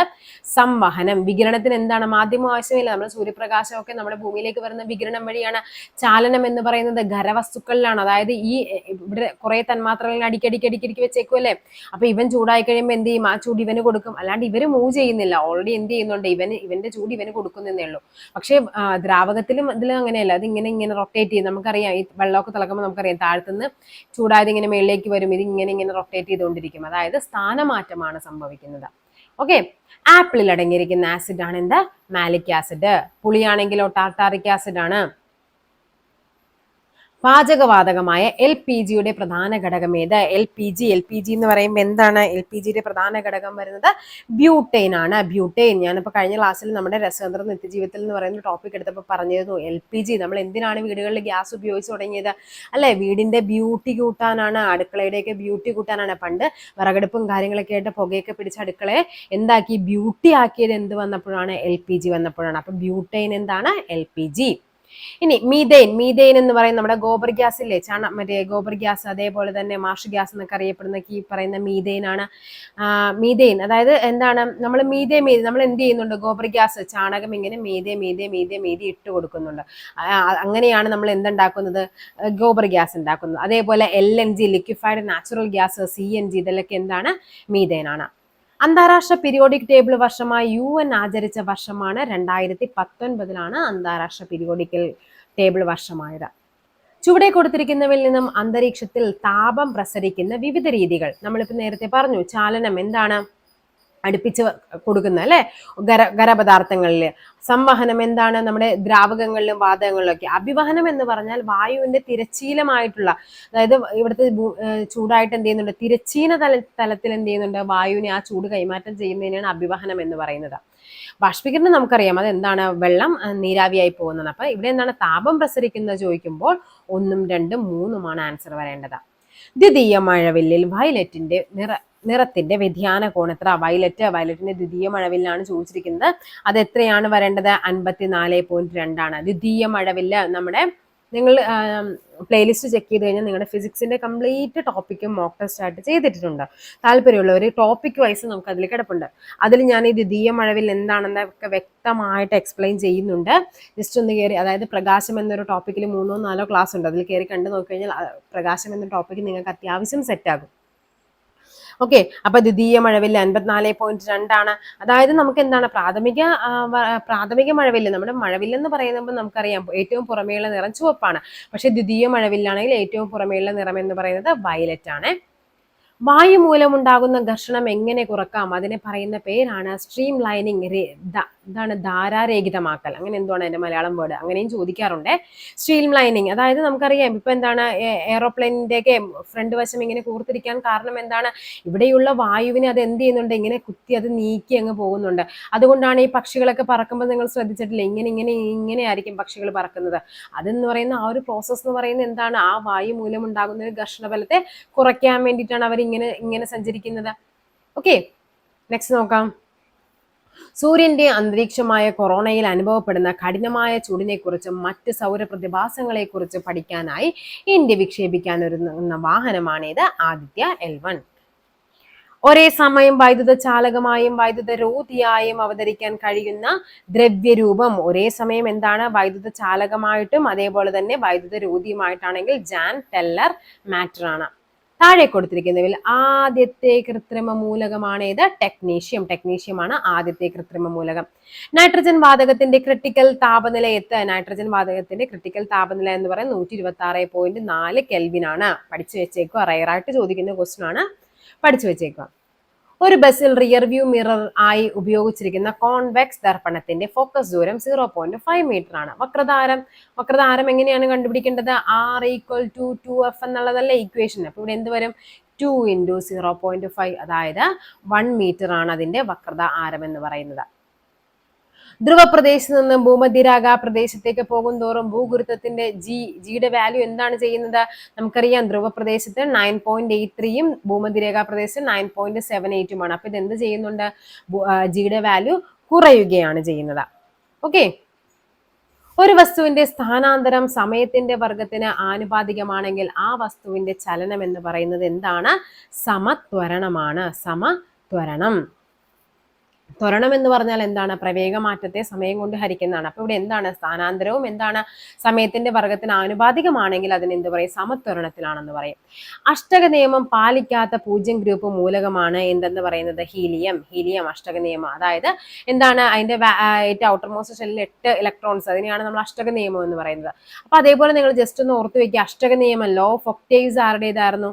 ന്യൂലാൻഡ്സിന്റെ ലോ ഓഫ് ഒക്ടേവ്സ് നമ്മൾ പഠിക്കുന്നുണ്ട്. ഡോബറേനിയൻ ട്രേറ്റ്സ്, ഡോബറൈനറിന്റെ ത്രികങ്ങൾ നമ്മൾ പഠിക്കുന്നുണ്ട്. ത്രികങ്ങളുണ്ട്. ലോ ഓഫ് ഒക്ടേവ്സ്, അഷ്ടക നിയമം എന്ന് പറയുന്നത് ഈ അഷ്ടക നിയമം അല്ല, അത് അഷ്ടക നിയമം എന്ന് പറയുന്നത് അദ്ദേഹം എന്തായിരുന്നു? 8 എണ്ണത്തിന്റെ വരുന്ന എന്താണ്? റിപ്പീറ്റ് ചെയ്യുന്നുണ്ട്, മൂലകങ്ങളുടെ പ്രോപ്പർട്ടീസ് റിപ്പീറ്റ് ചെയ്യുന്നുണ്ടെന്ന് ന്യൂലാൻഡ്സ് പറയുന്നുണ്ട്. ഡോബറേനിയൻ ട്രേറ്റ്സ് ഉണ്ട്. ഓക്കെ, ഡയമണ്ടിന്റെ മഞ്ഞ നിറത്തിന് കാരണമായ മൂലകം മഞ്ഞയാണ് ചോദിച്ചിരിക്കുന്നത്. മഞ്ഞ നിറത്തിന് കാരണം നൈട്രജനും. ബോറോൺ ആണെങ്കിൽ എന്താണ്? നീല നിറത്തിന് കാരണമായ ഡയമണ്ടിന്റെ നീല നിറമാണെങ്കിൽ അത് ബോറോണുമാണ്, മഞ്ഞ നിറമാണെങ്കിൽ നൈട്രജനുമാണ്. നെക്സ്റ്റ് ക്വസ്റ്റ്യൻ നോക്കാം. ഒന്നാം ലോക മഹായുദ്ധത്തിൽ രാസായുധമായി ഉപയോഗിച്ച മൂലകം ഏതാണ്? ക്ലോറിൻ ആണ് ഒന്നാം ലോക മഹായുദ്ധത്തിൽ രാസായുധമായിട്ട് ഉപയോഗിച്ചത്. അപവർത്തനം എന്ന പ്രതിഭാസത്തിൽ പ്രകാശത്തിന്റെ ഏത് സവിശേഷതയ്ക്കാണ് മാറ്റം സംഭവിക്കാത്തതെന്നാണ് ചോദിച്ചിരിക്കുന്നത്. അതിൽ തരംഗദൈർഘ്യം മാറും, ആയതി മാറും, പ്രവേഗം മാറും. സംഭവിക്കാത്തത് എന്താണ്? ആവൃത്തിയാണ്. അപവർത്തനം എന്ന് പറഞ്ഞാൽ എന്താണ്? പ്രകാശം ഒരു മാധ്യമത്തിൽ നിന്ന് മറ്റൊരു മാധ്യമത്തിലേക്ക് വരുമ്പോൾ നമുക്കറിയാം എന്താണ്? പ്രകാശത്തിന്റെ പാതയ്ക്ക് എന്ത് ചെയ്യുന്നുണ്ട്? വ്യതിയാനം സംഭവിക്കുന്നു. ഒന്നുകിൽ ഇതിനോട് അടുക്കും, അല്ലെങ്കിൽ ഇതിൽ നിന്ന് അകന്നു പോകും. ഗോളാകൃതിയിലുള്ള ഭൂമിയുടെ ഉപരിതലത്തിൽ ഒരു വസ്തുവിന് 5 കിലോഗ്രാം പിണ്ഡമുണ്ട്. ആ വസ്തുവിന്റെ ഭൂമിയുടെ കേന്ദ്ര ബിന്ദുവിൽ എത്തിച്ചാൽ പിണ്ഡം എത്രയായിരിക്കും? പിണ്ഡമാണ് ചോദിച്ചത്. ഇവിടെ നമുക്ക് 100 എന്നുള്ളൊരു ടെൻഡൻസി ഉണ്ടാകും. പക്ഷെ എന്താണ് ആൻസർ? ഓപ്ഷൻ എ ആണ്. കാര്യം ഇവിടെ വ്യത്യാസം എന്താണ്? ഭാരമാണ് ചോദിച്ചിരുന്നെങ്കിൽ നമുക്ക് പറയാമായിരുന്നു അവിടെ 0 കേന്ദ്രത്തിലേക്ക് വരുമ്പോഴേക്കും. പക്ഷെ ഇവിടെ ചോദിച്ചിരുന്ന പിണ്ഡമാണ്. പിണ്ഡം അത് എവിടെ പോയാലും അതിന് മാറ്റമില്ല. ഏതൊരു വസ്തുവിന്റെ പിണ്ഡത്തിനല്ല മാറ്റം, ഭാരത്തിനാണ് മാറ്റം വരുന്നത്. ഫാരൻഹീറ്റ് സ്കെയിലിൽ ഒരു വസ്തുവിന്റെ താപം രേഖപ്പെടുന്നത് 131 ഡിഗ്രി ഫാരൻഹീറ്റ് ആണ്. ഇതിന് തത്തുല്യമായ ഡിഗ്രി സെൽഷ്യസ് എത്രയെന്നാണ് ചോദിച്ചിരിക്കുന്നത്. തിരിച്ചാണ് ചോദിച്ചിരിക്കുന്നത്. അതായത് നമുക്കറിയാം, നേരത്തെ നമ്മൾ പഠിച്ചു F എന്താണ്? C × 9/5 + 32 എന്നാണ്. നമുക്കിവിടെ എന്ത് വേണം? തിരിച്ചു വേണം. ഫാരൻഹീറ്റ് എന്നിട്ട് സെൽഷ്യസ് ആണ്. ഇക്വേഷൻ നമുക്കൊന്ന് അറേഞ്ച് ചെയ്ത് നോക്കാം. ഇവിടെ എങ്ങനെ വരും? F എന്ത് വരും? 32 + 32 ഇപ്പുറം വന്നപ്പോൾ മൈനസ് ആയി, ഇൻറ്റു 9/5 ഇപ്പുറം വരുമ്പോൾ എന്താകും 5/9 ആകും. It is equal to C എന്ന് വരും. ഇവിടെ എഫ് എന്ന് പറയുന്നത് എത്രയാണ്? 131 ആണ്. 131 minus 32 into 5/9 equal to C വരും. അതായത് 99 ഇൻറ്റു 5/9 ആണ് എന്ത് സെൽഷ്യസ് എന്ന് പറയുന്നത്. ഇവിടെ കട്ടായി പോകും 11 ഇൻറ്റു 5 എന്ന് പറയുന്നത് 55 ഡിഗ്രി സെൽഷ്യസ് വരും. അപ്പോൾ ഓപ്ഷൻ ഡി ആണ് നമുക്ക് ആൻസർ ആയിട്ട് വരേണ്ടത്. അപ്പോൾ ഈ ഇക്വേഷൻ ഒരെണ്ണം പഠിച്ചു വെക്കുക. F equal to C into 9/5 plus 32 എന്നുള്ളത്. ഇലക്ട്രോൺ കണ്ടുപിടിച്ചത്, ഇലക്ട്രോൺ ആരാണ് കണ്ടുപിടിച്ചത്? പെൻ RTC അല്ലേ? RTC proton Rutherford, electron JJ Thomson, neutron ആരാണ്? ചാഡ്വിക് ആണ്. അപ്പൊ ഇവിടെ ആരാണ്? JJ തോംസൺ ആണ്. ഏണസ്റ്റ് റുദർഫോർഡ് എന്താണ്? പ്രോട്ടോൺ ആണ്. ജെയിംസ് ചാഡ്വിക് ആണെങ്കിൽ അത് ന്യൂട്രോൺ ആണ്. 1 ഗ്രാം ആറ്റം ഓക്സിജനിൽ അടങ്ങിയിട്ടുള്ള ഓക്സിജൻ ആറ്റങ്ങളുടെ എണ്ണം 1 ഗ്രാമിലാണ് ചോദിച്ചിരിക്കുന്നത്. എന്ന് പറയുമ്പോൾ എന്താണ്? 6.022 × 10⁻23. ഇതിനെയാണ് നമ്മൾ എന്ത് പറയുന്നത്? അവോഗാഡ്രോ നമ്പർ എന്ന് പറയുന്നത്. ചോദിക്കാറുണ്ട് മോൾ ദിനം. മോൾ ദിനം എന്നാണ്? മോൾ ദിനം എന്ന് പറയുന്നത് 10/23. അതായത് എന്നാണ്? ഒക്ടോബർ 23 ആണ് മോൾ ദിനം. ഈ പറയുന്ന 10⁻23 നിന്നാണ് ആ ഒരു ഇത് വന്നിട്ടുള്ളത്. അലൂമിനിയത്തിന്റെ പ്രധാനപ്പെട്ട അയിരാണ്. നമ്മൾ എപ്പോഴും പഠിക്കുന്ന ക്വസ്റ്റ്യൻ ആണ്. എന്താ? ബോക്സൈറ്റ് എന്ന് പറയുന്നത്. ഹേമറ്റൈറ്റ്, മാഗ്നറ്റൈറ്റ് ഒക്കെ ഇരുമ്പിന്റേതാണ്. സിഡറൈറ്റ് ഇരുമ്പിന്റേതാണ്. അയൺ പൈറൈറ്റിസ് ഇരുമ്പിന്റേതാണ്. കലാമിൻ സിങ്കിന്റേതാണ്. 2 വസ്തുക്കൾ തമ്മിലുള്ള ദൂരം ഇരട്ടിയാക്കിയാൽ അവ തമ്മിലുള്ള ഗുരുത്വാകർഷണത്തിന്റെ സ്ഥിരാങ്കത്തിന്റെ മൂല്യം. സ്ഥിരാങ്കത്തിന്റെ മൂല്യം എന്ന് പറയുന്നത് ഒരിക്കലും എന്ത് ചെയ്യുന്നില്ല? മാറുന്നില്ല. ഇപ്പൊ നമ്മൾ പറയുകയാണ് ജി ഗ്രാവിറ്റേഷണൽ കോൺസ്റ്റന്റ് എന്ന് പറയും. അതായത് അതിന്റെ വാല്യൂ എന്ന് പറയുന്നത് ഏകദേശം 9. ഓക്കെ, ഗുരുത്വാകർഷണ സ്ഥിരാങ്കം എന്ന് പറയുന്നത്, അതായത് എഫ് എന്ന് പറയുന്നത് എന്താണ്? Gm1m2 /d² എന്നുള്ളതാണ് അതിന്റെ ഇക്വേഷൻ. നമ്മൾ ഈ ദൂരം എന്തൊക്കെ മാറ്റിയാലും, ഇവ തമ്മിലുള്ള ദൂരം മാറ്റിയാലോ, അതേപോലെ തന്നെ എന്താണ് ഈ പറയുന്ന ഡിസ്റ്റൻസ് കൂട്ടിയാലോ മാസ് കൂട്ടിയാലോ ഒന്നും ഈ ജി എഫക്ട് ചെയ്യുന്നില്ല. ജി ഓൾറെഡി ഈ സൈഡിലാണ് കിടക്കുന്നത് അല്ലെ. അപ്പൊ എന്താണ്? ഇതിന് മാറ്റം സംഭവിക്കുന്നില്ല. ഇതൊന്ന് പഠിച്ചു വെച്ചിരിക്കുക. ചിലപ്പോൾ ഇതിൽ ചോദിക്കാം എന്താണ്? മാസുകളുടെ ദൂരം ഇരട്ടിയാക്കിയാൽ എന്ത് സംഭവിക്കുന്നു എന്നൊക്കെ പറഞ്ഞ് ചോദിക്കാം. കണ്ട, ദൂരം ഇരട്ടിയാക്കിയത് 1 ആയത് 2 ആക്കി കഴിഞ്ഞാൽ എന്ത് പറ്റും? ഈ പറയുന്ന ഫോഴ്സ് എന്ന് പറയുന്ന 1/4 ആയിട്ട് കുറയും. ഒക്കെ വ്യത്യാസമുണ്ട്. വാഹനങ്ങളിലെ റിയർ വ്യൂ മിററായി ഉപയോഗിക്കുന്നത്. വാഹനങ്ങളിലെ റിയർ വ്യൂ മിറർ ആണ് ചോദിച്ചിരിക്കുന്നത്. ഏതാണ് അത്? കോൺവെക്സ് ആണ്. കോൺവെക്സ് ആണ്. അതേപോലെ ഷേവിംഗ് മിറർ ആണെങ്കിലോ, ഷേവിംഗിലൊക്കെ നമ്മൾ കോൺകേവ് ആണ്. ഷേവിംഗ് മിറർ ഉപയോഗിക്കുന്നത് കോൺകേവ് ആണ്. വാഹനങ്ങളെ ഹൈഡ്രോളിക് ബ്രേക്ക്, ഹൈഡ്രോളിക് എന്താണ്? ലിഫ്റ്റ്, അങ്ങനത്തെ ഹൈഡ്രോളിക് വരുന്ന എല്ലാത്തിനും എന്താണ്? അത് പാസ്കൽ നിയമമാണ്. കൂട്ടത്തിൽ പഠിച്ചു വെക്കേണ്ട 2 പേരുകളുണ്ട്. മണ്ണുമാന്തി യന്ത്രം. മാന്തി യന്ത്രത്തിന്റെ പ്രവർത്തന തത്വം ചോദിച്ചിട്ടുണ്ട്. അതെന്താണ്? പാസ്കൽ നിയമമാണ്. Next flush tank. നമ്മുടെ ഫ്ലഷ് ടാങ്കിന്റെ പ്രവർത്തന തത്വം എന്താണ്? അതും പാസ്കൽ നിയമമാണ്. ഓക്കെ, അതായത് എന്താണ് പറയുന്നത്? ഒരു ഇങ്ങനെ നമ്മൾ എന്ത് ചെയ്യുന്നുണ്ട്? ഇവിടെ ഒരു ഫോഴ്സ് കൊടുക്കുകയാണെങ്കിൽ അത് എല്ലായിടത്തും ഈക്വൽ ആയിട്ട് ആ ഫോഴ്സ് വരും. അതിനെയാണ് നമ്മൾ പാസ്കൽ നിയമം എന്ന് പറയുന്നത്. ആർക്കിമിഡീസ് എന്താണ്? യുറേക്ക. അതായത് ഒരു വസ്തുവിന്റെ ഉള്ളിൽ നമ്മൾ എന്ത് ചെയ്യുന്നുണ്ട്? ഒരു വെയിറ്റ് ഉള്ള സാധനം ഇതിൻ്റെ ഉള്ളിലേക്ക് ഇട്ട് കഴിഞ്ഞാൽ ഇതിന്റെ വെയിറ്റിന് തുല്യമായിട്ടുള്ള വെള്ളമായിരിക്കും പുറത്തേക്ക് വരുന്നത്. അതാണ് നമ്മുടെ യുറേക്ക എന്നും പറഞ്ഞ് അദ്ദേഹം ഇറങ്ങി ഓടിയത്. അപ്പൊ ആർക്കിമിഡീസ് തത്വം അതുമായിട്ട് ബന്ധപ്പെട്ടതാണ്. നെക്സ്റ്റ് നോക്കാം. ഈ അന്തർവാഹിനിയൊക്കെ ആർക്കിമിഡീസ് പ്രിൻസിപ്പിളുമായിട്ട് ബന്ധപ്പെട്ടതാണ്. ഈ ഹുക്സ് നിയമം നമ്മൾ നേരത്തെ പറഞ്ഞു. എന്തായിരുന്നു? സ്പ്രിംഗ് ത്രാസ്, ഹുക്സ് നിയമം അല്ലെ. നമ്മൾ പറഞ്ഞു സ്പ്രിംഗ് ത്രാസ് എവിടെയാണ് തൂക്കിയിടുന്ന? ഹുക്കിലാണെന്നൊക്കെ നമ്മൾ പറഞ്ഞതാണ്. സൾഫ്യൂരിക് ആസിഡ് വ്യാവസായികമായി നിർമ്മിക്കപ്പെടുന്ന പ്രക്രിയയെ പറയുന്ന പേരാണെന്ത്? സമ്പർക്ക പ്രക്രിയ. ഹേബർ പ്രക്രിയ ഏതിൻ്റെതാണ്? അത് അമോണിയയുടെ നിർമ്മാണ പ്രക്രിയയാണ് ഹേബർ പ്രക്രിയ എന്ന് പറയുന്നത്. ഓസ്വാൾഡ് പ്രക്രിയ എന്ന് പറയുന്നത് നൈട്രിക് ആസിഡിൻ്റെതാണ്. നൈട്രിക് ആസിഡിന്റെ നിർമ്മാണ പ്രക്രിയയാണ് ഓസ്വാൾഡ് പ്രക്രിയ എന്ന് പറയുന്നത്. ഏറ്റവും കൂടുതൽ വീക്ഷണ വിസ്തൃതിയുള്ളത് ഏത് തരം ദർപ്പണത്തിനാണ്? വീക്ഷണ വിസ്തൃതി കൂടുതൽ ഏതാണ്? കോൺവെക്സ് ആണ്. കോൺവെക്സ് അതാണ് നമ്മൾ ഇങ്ങനെ ഇരിക്കുന്ന ദർപ്പണങ്ങളല്ലേ. ഓരോ റോഡ് സൈഡിലൊക്കെ നമുക്ക് എന്താണ് ഇങ്ങനെ ഒരു റോഡാണെങ്കിൽ എന്താണ് ഇവിടെ ഒരു ടേണിംഗ് ഒക്കെ ഉണ്ടെങ്കിൽ ഇവിടെ വലിയൊരു മിറർ വെച്ചിട്ടുണ്ടാവും കാണാനായിട്ട്. കാര്യം ഇവിടെ നിന്ന് വന്ന വാഹനങ്ങളെയും ഇവിടെ നിന്ന് വന്ന വാഹനങ്ങളെയും എല്ലാം അത് കാണാൻ വേണ്ടിയിട്ടാണ്. ചോക്ക് ഉപയോഗിച്ച് ബ്ലാക്ക് ബോർഡിൽ വരച്ചാൽ ചോക്ക് കണങ്ങൾ ബ്ലാക്ക് ബോർഡിൽ പറ്റിപ്പിടിച്ചിരിക്കുന്നത് എന്താണ്? അത് അഡീഷൻ ഫോഴ്സ് ആണ്. കൊഹിഷൻ എന്ന് പറഞ്ഞാൽ എന്താണ്? ഒരേ ഇനം തന്മാത്രകൾ തമ്മിൽ. അഡീഷൻ വ്യത്യസ്ത നമ്മൾ എന്താണ്? അട ഓർത്താൽ മതി. അട എങ്ങനെയാണ്? നമ്മൾ ഒരു മാവുണ്ടാക്കും, അതിന്റെ മേളിൽ ശർക്കര എന്ന് പറയുന്ന വേറൊരു സാധനം ഇട്ട് കൊടുക്കും അല്ലെ. ശർക്കരയും തേങ്ങയും രണ്ട് സാധനങ്ങളാണ്. അപ്പൊ എന്താണ്? അടയെന്ന് പറയുന്നത് 2 വസ്തുക്കളാണ്. അപ്പൊ 2 വസ്തുക്കൾ തമ്മിലുള്ള ബന്ധമാണ് എന്ത്? അഡീഷൻ ഫോഴ്സ് എന്ന് പറയുന്നത്. 1000 കിലോഗ്രാം മാസുള്ള ഒരു കാറും 2000 കിലോഗ്രാം മാസുള്ള ഒരു ബസ്സും ഒരേ പ്രവേഗത്തിൽ സഞ്ചരിക്കുകയാണെങ്കിൽ ഏതിനാണ് ആക്കം കൂടുതൽ? ആക്കം എന്ന് പറയുന്നത് എന്താണ്? പി എന്ന് പറഞ്ഞാൽ എം ഇൻറ്റു വി ആണ്. ഇവിടെ നമുക്കറിയാം എം എന്ന് പറയുന്നത് എത്രയാണ്? ഇവിടെ ആദ്യത്തേന് 1000 ആണ്. ഓക്കെ, വെലോസിറ്റി രണ്ടിന്റെയും സെയിം ആണ്. അടുത്തതിന്റെ എത്രയാണ്? 2000 ആണ്. അപ്പൊ എം എന്ന് പറയുന്നത് ഈ പറയുന്ന മാസ് നമ്മുടെ ആക്കത്തെ ഡയറക്റ്റ് ആയിട്ട് അല്ലെ എഫക്ട് ചെയ്യുന്ന ഒരു സാധനമാണ്. അപ്പൊ ഏതിനായിരിക്കും ആക്കം കൂടുതൽ? ഉറപ്പായിട്ടും നമുക്കറിയാം 2000 കിലോഗ്രാം മാസുള്ള ബസ്സിനായിരിക്കും ആക്കം കൂടുതൽ. ഓക്കെ, അന്താരാഷ്ട്ര അസ്ട്രോണമിക്കൽ യൂണിയൻ IAU ഏത് ഇന്ത്യൻ ഭൗതിക ശാസ്ത്രജ്ഞയുടെ പേരാണ് HD 86081 എന്ന നക്ഷത്രത്തിന് നൽകിയത്? ആരാണത്? ബിഭ ചൗധരിയാണ്. Bibha Chowdhuri. Indian neutrino observatory project സ്ഥാപിക്കുന്നത് എവിടെയാണ്? തേനി. ഒരു അക്വേറിയത്തിന്റെ ചുവട്ടിൽ നിന്നും ഉയരുന്ന വായുകുമിളകളുടെ വലിപ്പം മുകളിലേക്ക് എത്തും തോറും കൂടിക്കൂടി വരുന്നു. ഇതുമായി ബന്ധപ്പെട്ട ശരിയായ പ്രസ്താവന ഏതെന്നാ ചോദിച്ചിരിക്കുന്നത്. നമുക്കറിയാം ബോയിൽ നിയമം എന്താണ്? മർദ്ദം കുറയുകയും വ്യാപ്തം കൂടുകയും ചെയ്യുന്നു. താഴത്ത് അല്ലെ മർദ്ദം കൂടുതലായിരിക്കും, മുകളിലേക്ക് വരുന്നതോറും മർദ്ദം കുറഞ്ഞു കുറഞ്ഞു വരുമ്പോഴേക്കും അതിന്റെ വ്യാപ്തം എന്ത് ചെയ്യുന്നുണ്ട്? കൂടി കൂടി കൂടി കൂടി കൂടി വരും. ഒരു മൂലകം ഏതെന്ന് നിർണ്ണയിക്കുന്നത് അതിന്റെ ഒരു ആറ്റത്തിലുള്ള ഏത് കണമാണെന്നാണ്. ഏത് കണമാണ്? പ്രോട്ടോൺ. അതുകൊണ്ടാണ് അതിനെ ഐഡന്റിറ്റി എലമെന്റ് എന്നൊക്കെ പറയുന്നത്. ഐഡന്റിറ്റി കാർഡ് എന്നൊക്കെ അറിയപ്പെടുന്നത്. ഒരു മൂലകത്തിന്റെ ഐഡന്റിറ്റി കാർഡ് എന്നറിയപ്പെടുന്നത് പ്രോട്ടോൺ ആണ്. അലൂമിനിയത്തിന്റെ അയിരിന്റെ സാന്ദ്രീകരണത്തിന് ഉപയോഗിക്കുന്ന സാന്ദ്രീകരണ പ്രക്രിയയാണ് ചോദിച്ചിരിക്കുന്നത്. ഏതാണ്? Aluminium bauxite. അലൂമിനിയത്തിന്റെ അയിരായ ബോക്സൈറ്റിന് ലീച്ചിങ് ആണ്. എങ്കിൽ ചോദിക്കാറുണ്ട് പ്ലവന പ്രക്രിയക്ക് ഉപയോഗിക്കുന്നത് സിങ്ക് ബ്ലെൻഡ്. അതായത് സിങ്ക് ബ്ലെൻഡിന്റെ ചോദിച്ചിട്ടുണ്ട്. സിങ്ക് ബ്ലെൻഡ് ഏത് പ്രക്രിയ വഴിയാണ് സാന്ദ്രണം ചെയ്യുന്നത്? എന്താണ് അത്? പ്ലവന പ്രക്രിയയാണ്. അതായത് പൊതുവായിട്ട് നമ്മൾ പറയുകയാണെങ്കിൽ സൾഫൈഡ് ഓറുകളുടെ സാന്ദ്രണം ചോദിച്ചിട്ടുണ്ട്. സൾഫൈഡ് അയിരുകളുടെ സാന്ദ്രണത്തിന് ഉപയോഗിക്കുന്ന പ്രക്രിയ ഏതെന്ന് ചോദിച്ചിട്ടുണ്ട്. അത് ഏതാണ്? പ്ലവന പ്രക്രിയയാണ്. കാന്തിക വിഭജനം മെയിൻ ആയിട്ട് നമ്മൾ ചെയ്യുന്ന ടിൻസ്റ്റോൺ ആണ്. ടിൻസ്റ്റോൺ അതായത് ഏതെങ്കിലും ഒന്നിന്, ഒന്നെങ്കിൽ ഗാങ്ങിന് അല്ലെങ്കിൽ അതിലെ ഇമ്പ്യൂരിറ്റി സ്ലാഗിന്, ഏതെങ്കിലും ഒന്നിന് എന്ത് ചെയ്യണം?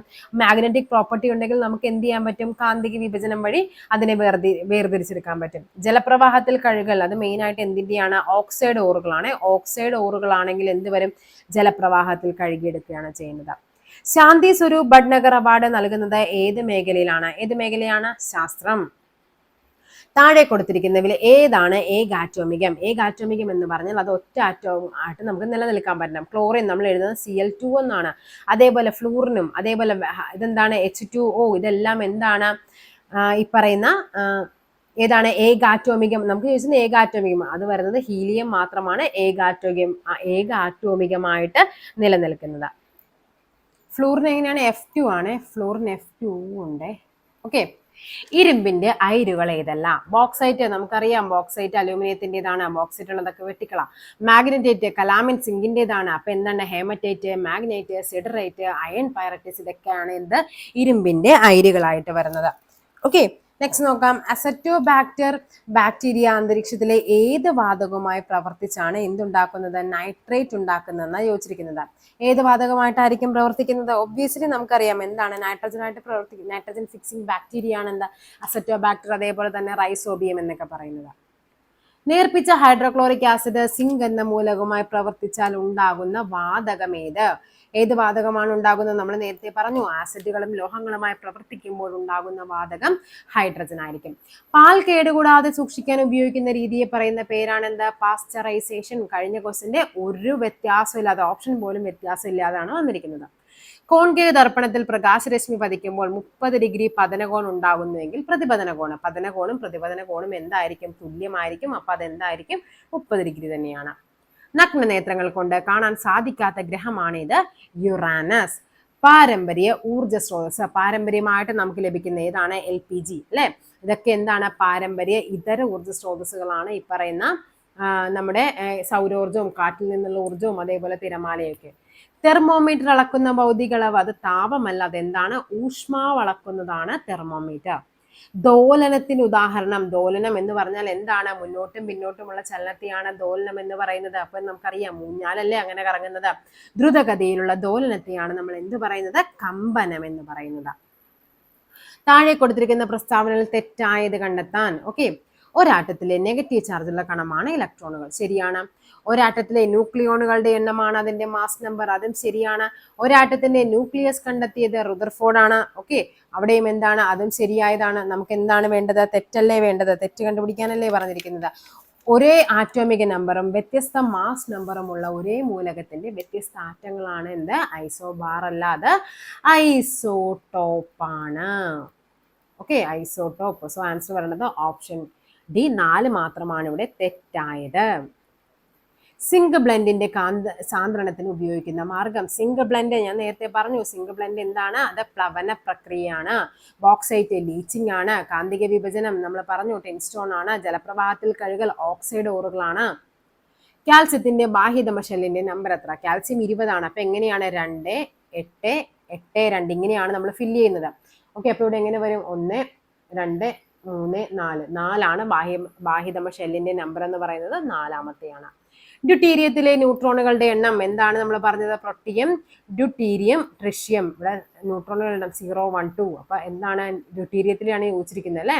എത്രയാണത്? 1 ഭക്ഷണപദാർത്ഥങ്ങൾ കേടുകൂടാതെ സൂക്ഷിക്കാൻ ചേർക്കുന്ന രാസവസ്തുവാണ് എന്ത്? Sodium benzoate. ചലിച്ചുകൊണ്ടിരിക്കുന്ന ഒരു വസ്തുവിന്റെ പ്രവേഗം ഇരട്ടിയായി വർദ്ധിപ്പിച്ചാൽ അതിന്റെ ഗതികോർജത്തിന് എന്ത് മാറ്റം സംഭവിക്കും? ഗതികോർജം, കൈനറ്റിക് എനർജി. എന്താണ് ഇക്വേഷൻ? 12 mv² ആണ്. ഓക്കെ, ഇവിടെ എന്താണ് പറഞ്ഞിരിക്കുന്നത്? 12 m ഇൻറ്റു പ്രവേഗം ഇരട്ടിയാക്കിയാൽ വെലോസിറ്റി എന്ത് ചെയ്തു? ഇരട്ടിയാക്കി മാറ്റി. അപ്പൊ ആൻസർ എങ്ങനെ വരും? 12 m ഇൻറ്റു 4 v² എന്ന് വരും. നമുക്ക് വേണ്ട ഇക്വേഷൻ എന്താണ്? 12 mv² അല്ലേ? 4 നേരെ ഇപ്പുറത്തേക്ക് കൊണ്ടുവരിക. അതായത് 4 ഇൻറ്റു കൈനറ്റിക് എനർജി എന്ന് വരും. അതായത് കൈനറ്റിക് എനർജി എത്രയായിട്ട് മാറും? 4 ഇരട്ടിയായിട്ട് മാറും. അല്ലാണ്ട് നേരെ ഇവിടെ കട്ട് ചെയ്ത് ഇവിടെ 2 mb എന്നൊന്നും എഴുതി വെക്കരുത്. നമുക്ക് വേണ്ടത് അതുമായിട്ട് ബന്ധപ്പെടുത്തിയാണ് ചോദിച്ചിരിക്കുന്നത്. അപ്പൊ അതിൽ അങ്ങനെ തന്നെ എഴുതണേ. ഒരു വസ്തുവിൽ ഭൂമി പ്രയോഗിക്കുന്ന ആകർഷണ ബലത്തെയാണ് നമ്മൾ എന്ത് പറയുന്നത്? അതിന്റെ ഭാരം എന്ന് പറയുന്നത്. ഭാരം. പിണ്ഡം എന്ന് പറയുമ്പോൾ ഞാൻ പറഞ്ഞു എവിടെയും എന്താണ്? പിണ്ഡത്തിന് വ്യത്യാസമില്ല, ഭാരമാണ് ചേഞ്ച് ആവുന്നത്. സോളാർ എനർജി ഇലക്ട്രിക്കൽ എനർജി ആക്കി മാറ്റി പ്രവർത്തിക്കുന്ന ഉപകരണം. ഇത് PSC ക്യാൻസൽ ചെയ്ത ക്വസ്റ്റ്യൻ ആണ്. ഇവിടെ എന്താണ്? സോളാർ വാട്ടർ ഹീറ്റർ ആണെങ്കിൽ എന്തായിരിക്കും ചെയ്യുന്നത്? സോളാർ എനർജി എന്താക്കി മാറ്റുന്നുണ്ട് അല്ലെ? Heat energy. ലാസ്റ്റത്തെ ഫൈനലായിട്ട് വരുമ്പോൾ ഹീറ്റ് എനർജി ആയിട്ട് മാറ്റുന്നുണ്ട്. ജനറേറ്റർ ആണെങ്കിലോ ഇലക്ട്രിക് ജനറേറ്റർ, അതൊക്കെ നമ്മൾ പഠിക്കേണ്ടതാണ്. ജനറേറ്റർ ചോദിക്കാറുണ്ട്. അതേപോലെ തന്നെ ഈ മൈക്രോഫോൺ, ഇതെല്ലാം ചോദിക്കുന്നുണ്ട്. നമ്മുടെ 9ാം ക്ലാസ്സിൽ ഇങ്ങനെ ഒരു ബോക്സ് തന്നെ ഉണ്ട് പഠിക്കാനായിട്ട്. താഴെ കൊടുത്തിരിക്കുന്ന തരംഗദൈർഘ്യം കൂടിയത് വിബ്ജിയോർ. ഓക്കെ, ഇങ്ങനെയല്ലേ നമ്മൾ വിബ്ജിയോർ എഴുതുന്നത്? ഇങ്ങോട്ടേക്ക് പോകുന്തോറും തരംഗദൈർഘ്യം കൂടിയാണ് വരുന്നത്. റെഡ് ഏറ്റവും കൂടുതൽ റെഡിനാണ്. റെഡ് ഇവിടെ ഉണ്ടോ? ഇല്ല. അടുത്ത ഏതാണ്? ഓറഞ്ച്. അപ്പൊ നമുക്കറിയാം തരംഗദൈർഘ്യം കൂടിയത് തന്നിരിക്കുന്നതിൽ ഏതിനെന്നാ ചോദിച്ചിരിക്കുന്നത്? അപ്പൊ ഏതാണ്? ഓറഞ്ച് ആണ്. ഊഷ്മാവ് അളക്കുന്ന യൂണിറ്റ് ആണ് എന്ത്? ഊഷ്മാവ്. ഊഷ്മാവാണെങ്കിൽ എന്ത് വരും? അത് കെൽവിൻ ആണ്. കെൽവിൻ. ഒരേ ആറ്റോമിക നമ്പറും വ്യത്യസ്ത മാസ് നമ്പറുമുള്ള ഒരേ മൂലകത്തിന്റെ വ്യത്യസ്ത ആറ്റങ്ങളെ പറയുന്ന പേരാണ്. ഒരേ ആറ്റോമിക നമ്പറും വ്യത്യസ്ത മാസും എന്താണത്? ഐസോടോപ്പുകളാണ്. ഐസോടോപ്പാണ്. ആധുനിക പീരിയോഡിക് നിയമം ആവിഷ്കരിച്ചത് ആരാണ്? മോസ്ലി. പീരിയോഡിക്, അതായത് ആവർത്തന പട്ടികയുടെ പിതാവ് എന്നറിയപ്പെടുന്ന ആരാണ്? അത് മെൻഡലിയേഫ് ആണ്. ഡോബറേനിയന്റെ എന്താണ് നമ്മൾ പഠിക്കുന്നത്? ത്രികങ്ങൾ അല്ലെ? ന്യൂലാൻസിന്റെ എന്താണ്? ഒക്ടേവ്സ്. അഷ്ടകങ്ങൾ, ഒക്ടേവ്സ്. ഭൂവൽക്കത്തിൽ ഏറ്റവും കൂടുതലായി കാണപ്പെടുന്ന മൂലകമാണ്. ഭൂവൽക്കത്തിലാണ് ചോദിച്ചിരിക്കുന്നത്. ഏതാണ്? അത് ഓക്സിജൻ ആണ്. അന്തരീക്ഷത്തിലാണെങ്കിൽ എന്തോ രണ്ടാമതായി കാണപ്പെടുന്നതാണ് ഓക്സിജൻ എന്ന് പറയുന്നത്. ഏറ്റവും കൂടുതൽ നൈട്രജൻ ആണ്. താഴെ കൊടുത്തിരിക്കുന്നവൽ അയണിന്റെ അയിര്. അയണിന്റെ അയിര് ഏതാണ്? അത് ഹേമറ്റൈറ്റ് ആണ്. കലാമിൻ സിങ്ക് ആണ്. കുപ്രൈറ്റ് കോപ്പർ ആണ്. ബോക്സൈറ്റ് ഏതാണ്? അലൂമിനിയത്തിൻ്റെതാണ്.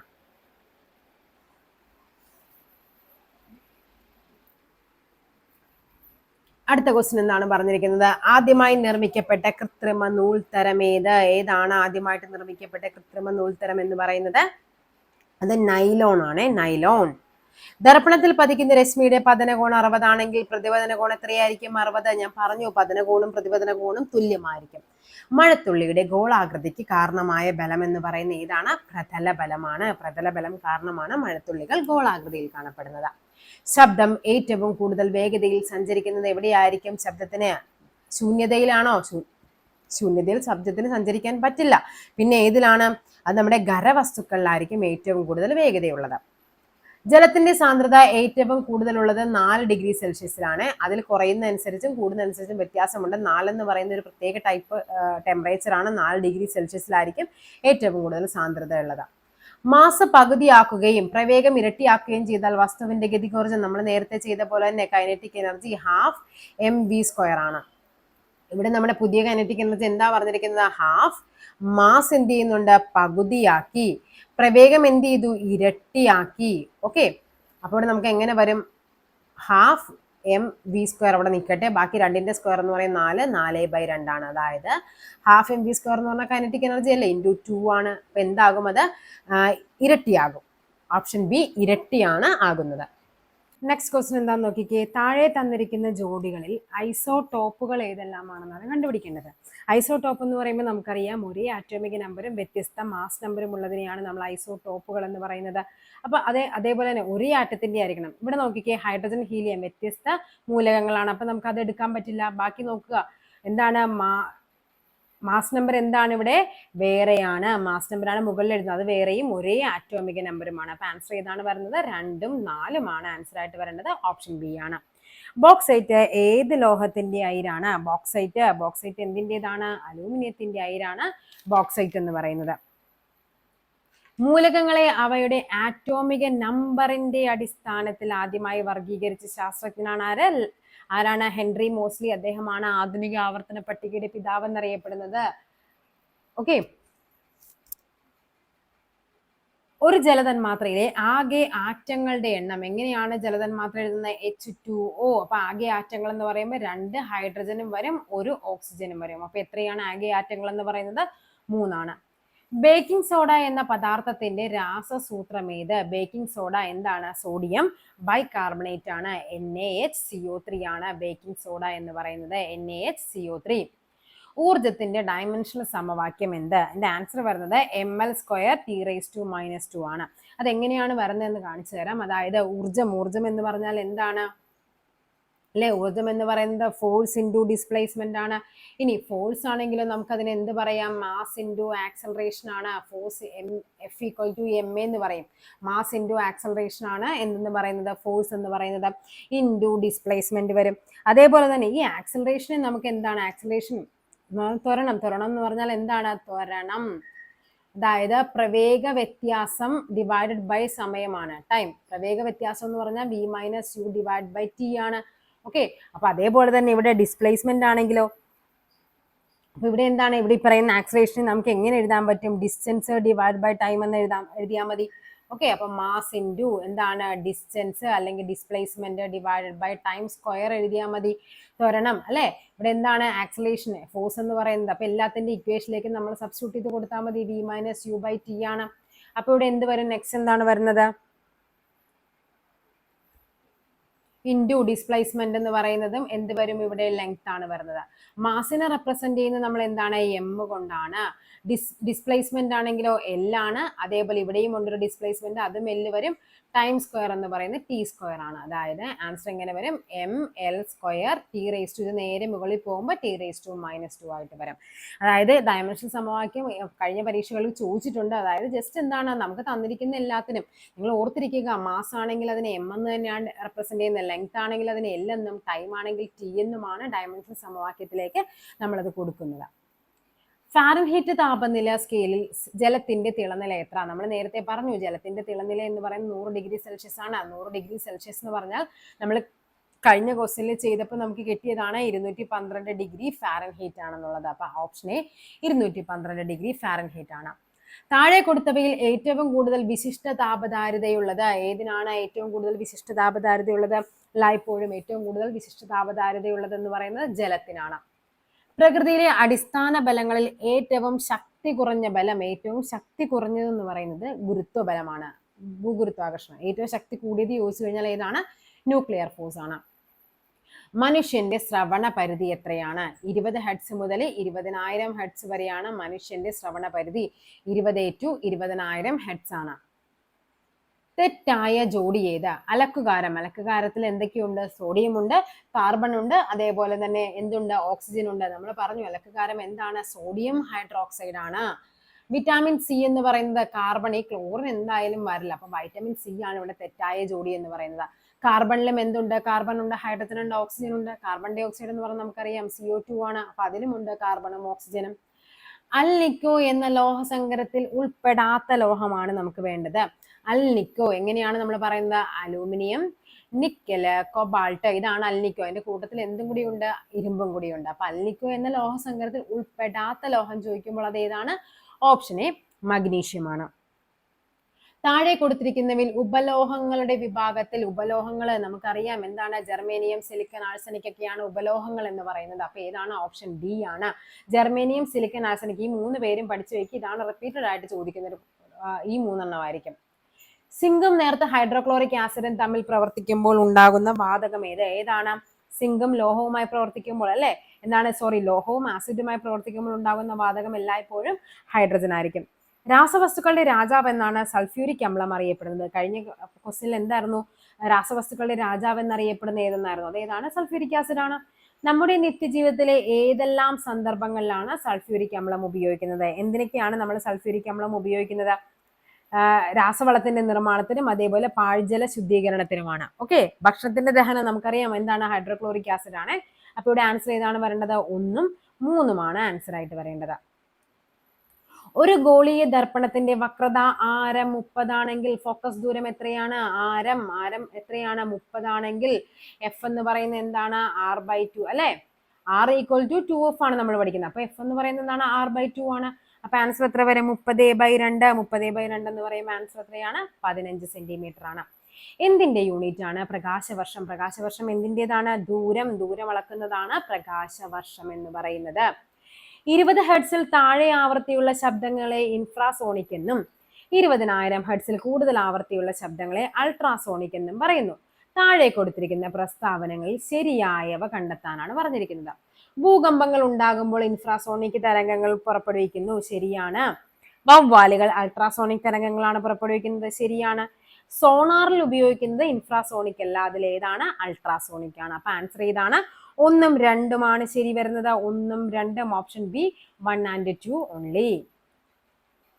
നെഗറ്റീവ് പ്രവൃത്തിക്ക് ഉദാഹരണം ഏതെല്ലാം? നെഗറ്റീവ് പ്രവൃത്തി എന്ന് പറയുമ്പോൾ എന്താണ്? അതായത് ഞാനിപ്പോ ഒരാളെ പിടിച്ച് ഇങ്ങോട്ട് വലിക്കുകയാണെങ്കിൽ അയാൾ എന്റെ കൂട്ടത്തിൽ ഇങ്ങോട്ടേക്ക് വലിഞ്ഞിങ്ങ് പോരുവാണെങ്കിൽ അതിനെന്താണ്? പോസിറ്റീവ് ആണ് അല്ലെ. അപ്പൊ നെഗറ്റീവ് എന്ന് പറഞ്ഞാൽ എന്താണ്? അയാൾ അപ്പുറത്തുനിന്ന് ഒരാൾ തിരിച്ച് ഇങ്ങോട്ടേക്ക് വലിക്കുകയാണ്, നമ്മൾ ചെയ്യുന്നതിന് ഓപ്പോസിറ്റ് ആയിട്ടാണ് ആ പ്രവൃത്തി ചെയ്യുന്നത്. അപ്പൊ അതെന്താണ്? നെഗറ്റീവ് പ്രവൃത്തിയാണ്. അതായത് നമുക്കറിയാം ഭൂമി എന്താണ്? ഇവിടെ ഭൂമിയാണ്, നമ്മുടെ എന്താണ്? ഒരു മാവുണ്ട്, അവിടെ നിന്ന് എന്താണ് അല്ലെ, ഒരു വസ്തു ഇവിടെ നിന്ന് മാവിൽ നിന്ന് എന്ത് ചെയ്യുന്നുണ്ട്? ഒരു മാങ്ങ താഴേക്ക് വീഴുവാണ്. നമുക്കറിയാം ഭൂഗുരുത്വാകർഷണ ബലം എന്ന് പറഞ്ഞാൽ ഭൂമി എന്താണ്? വസ്തുക്കളെ ഇങ്ങോട്ടേക്ക് ആകർഷിക്കുകയാണ്. അതേപോലെ തന്നെ ഈ മാങ്ങയും എന്താണ്? താഴേക്ക് തന്നെയല്ലേ വരുന്നത്. അപ്പൊ ഇതെന്താണ്? ഇതൊരു പോസിറ്റീവ് പ്രവൃത്തിയാണ്. ഓക്കെ, ഇനി ഞാൻ എന്ത് ചെയ്തു? ഇവിടെ ഇരിക്കുന്ന ഒരു വസ്തുവിനെടുത്ത് മുകളിലേക്ക് ഉയർത്തുവാണ്. ഞാൻ മുകളിലേക്ക് ബലം കൊടുക്കുന്നുണ്ട്, ഭൂമി അതിനെ താഴേക്ക് വലിക്കുന്നുണ്ട്. അപ്പൊ ഇതെന്താണ്? അപ്പോ ഗുരുത്വാകർഷണ ബലം ചെയ്യുന്നത് ഒരു നെഗറ്റീവ് ഇതല്ലേ, നമ്മളെ സഹായിക്കുമല്ലോ, അവർ നിന്നാ തിരിച്ചു വലിക്കുകയാണ്. അപ്പൊ എന്താണ്? എന്ന് പറയുന്ന ഒരു നെഗറ്റീവ് ഫോഴ്സ് ആണ്. ഓക്കെ അല്ലേ? ഇനി നെക്സ്റ്റ് എന്താന്ന് നോക്കിക്കേ. ഒരു വസ്തു ചരിവ് തലത്തിലൂടെ താഴേക്ക് നിരങ്ങി നീങ്ങുമ്പോൾ ഇങ്ങനെ വെച്ചിരിക്കുന്ന സാധനമാണ്. ഇതെന്താണ്? ഇങ്ങനെ എന്താണ്? പതുക്കെ താഴേക്ക് നീങ്ങുവാണ് എങ്കിൽ ഘർഷണബലം ചെയ്യുന്ന പ്രവൃത്തി എന്ന് പറയുന്നത്, ഓക്കെ, ഘർഷണബലം നമുക്കറിയാം എന്താണ്? ഇത് തമ്മിലുള്ള ബലമാണ്. ഇത് ഇതിനിവിടെ പിടിച്ചു നിർത്താനായിട്ട് നോക്കും. നമ്മൾ എന്താണ്? ചരിവ് തലത്തിലാവുമ്പോൾ ഇത് ഓട്ടോമാറ്റിക് താഴേക്ക് പോകുന്നുണ്ട്. അപ്പൊ ഘർഷണബലം ചെയ്യുന്ന പ്രവൃത്തി എന്ന് പറയുന്നത് എന്താണ്? അതും ഒരു നെഗറ്റീവ് ഫോഴ്സ് ആണ്. ഓക്കെ അല്ലേ? അപ്പൊ ഇവിടുത്തെ ആൻസർ ഏതാണ് വരേണ്ടത്? 2ഉം 3ഉമാണ് ആൻസർ ആയിട്ട് വരേണ്ടത്. ഓപ്ഷൻ സി ആണ് ആൻസർ വരേണ്ടത്.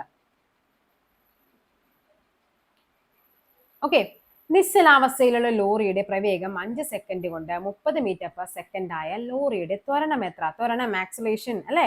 എന്താണ് ത്വരണം കണ്ടുപിടിക്കാനുള്ള സമവാക്യം എന്ന് പറയുന്നത്? പ്രവേഗമാറ്റം ഡിവൈഡ് ബൈ സമയമാണ്. അതായത് v - u / t ആണ്. അവിടെ നമുക്ക് വിയും യു ഒക്കെ അറിയാവോ? എന്താണ് പറഞ്ഞിരിക്കുന്നത്? നിശ്ചലാവസ്ഥയിലുള്ള ഒരു ലോറിയാണ്, അതായത് ലോറി നിർത്തിയിട്ടിരിക്കുകയാണ്. അപ്പൊ അതിന്റെ ആദ്യ പ്രവേഗം അതാണ് യു എന്ന് പറയുന്നത്. വി എന്ന് പറഞ്ഞാൽ എന്താണ്? അന്ത്യപ്രവേഗമാണ്.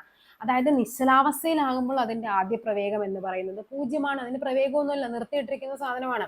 പക്ഷെ അതെന്താണ്? അന്ത്യപ്രവേഗം. അത് എവിടെ എത്തി? 5 സെക്കൻഡ് കഴിഞ്ഞപ്പോഴേക്കും അത് 30 മീറ്റർ/സെക്കൻഡിലോട്ട് എത്തി. അപ്പൊ ആൻസർ എങ്ങനെ വരും? 30 - 0. എത്ര സെക്കൻഡ് കൊണ്ടാണ് എത്തിയത്? 5 സെക്കൻഡ് കൊണ്ട്.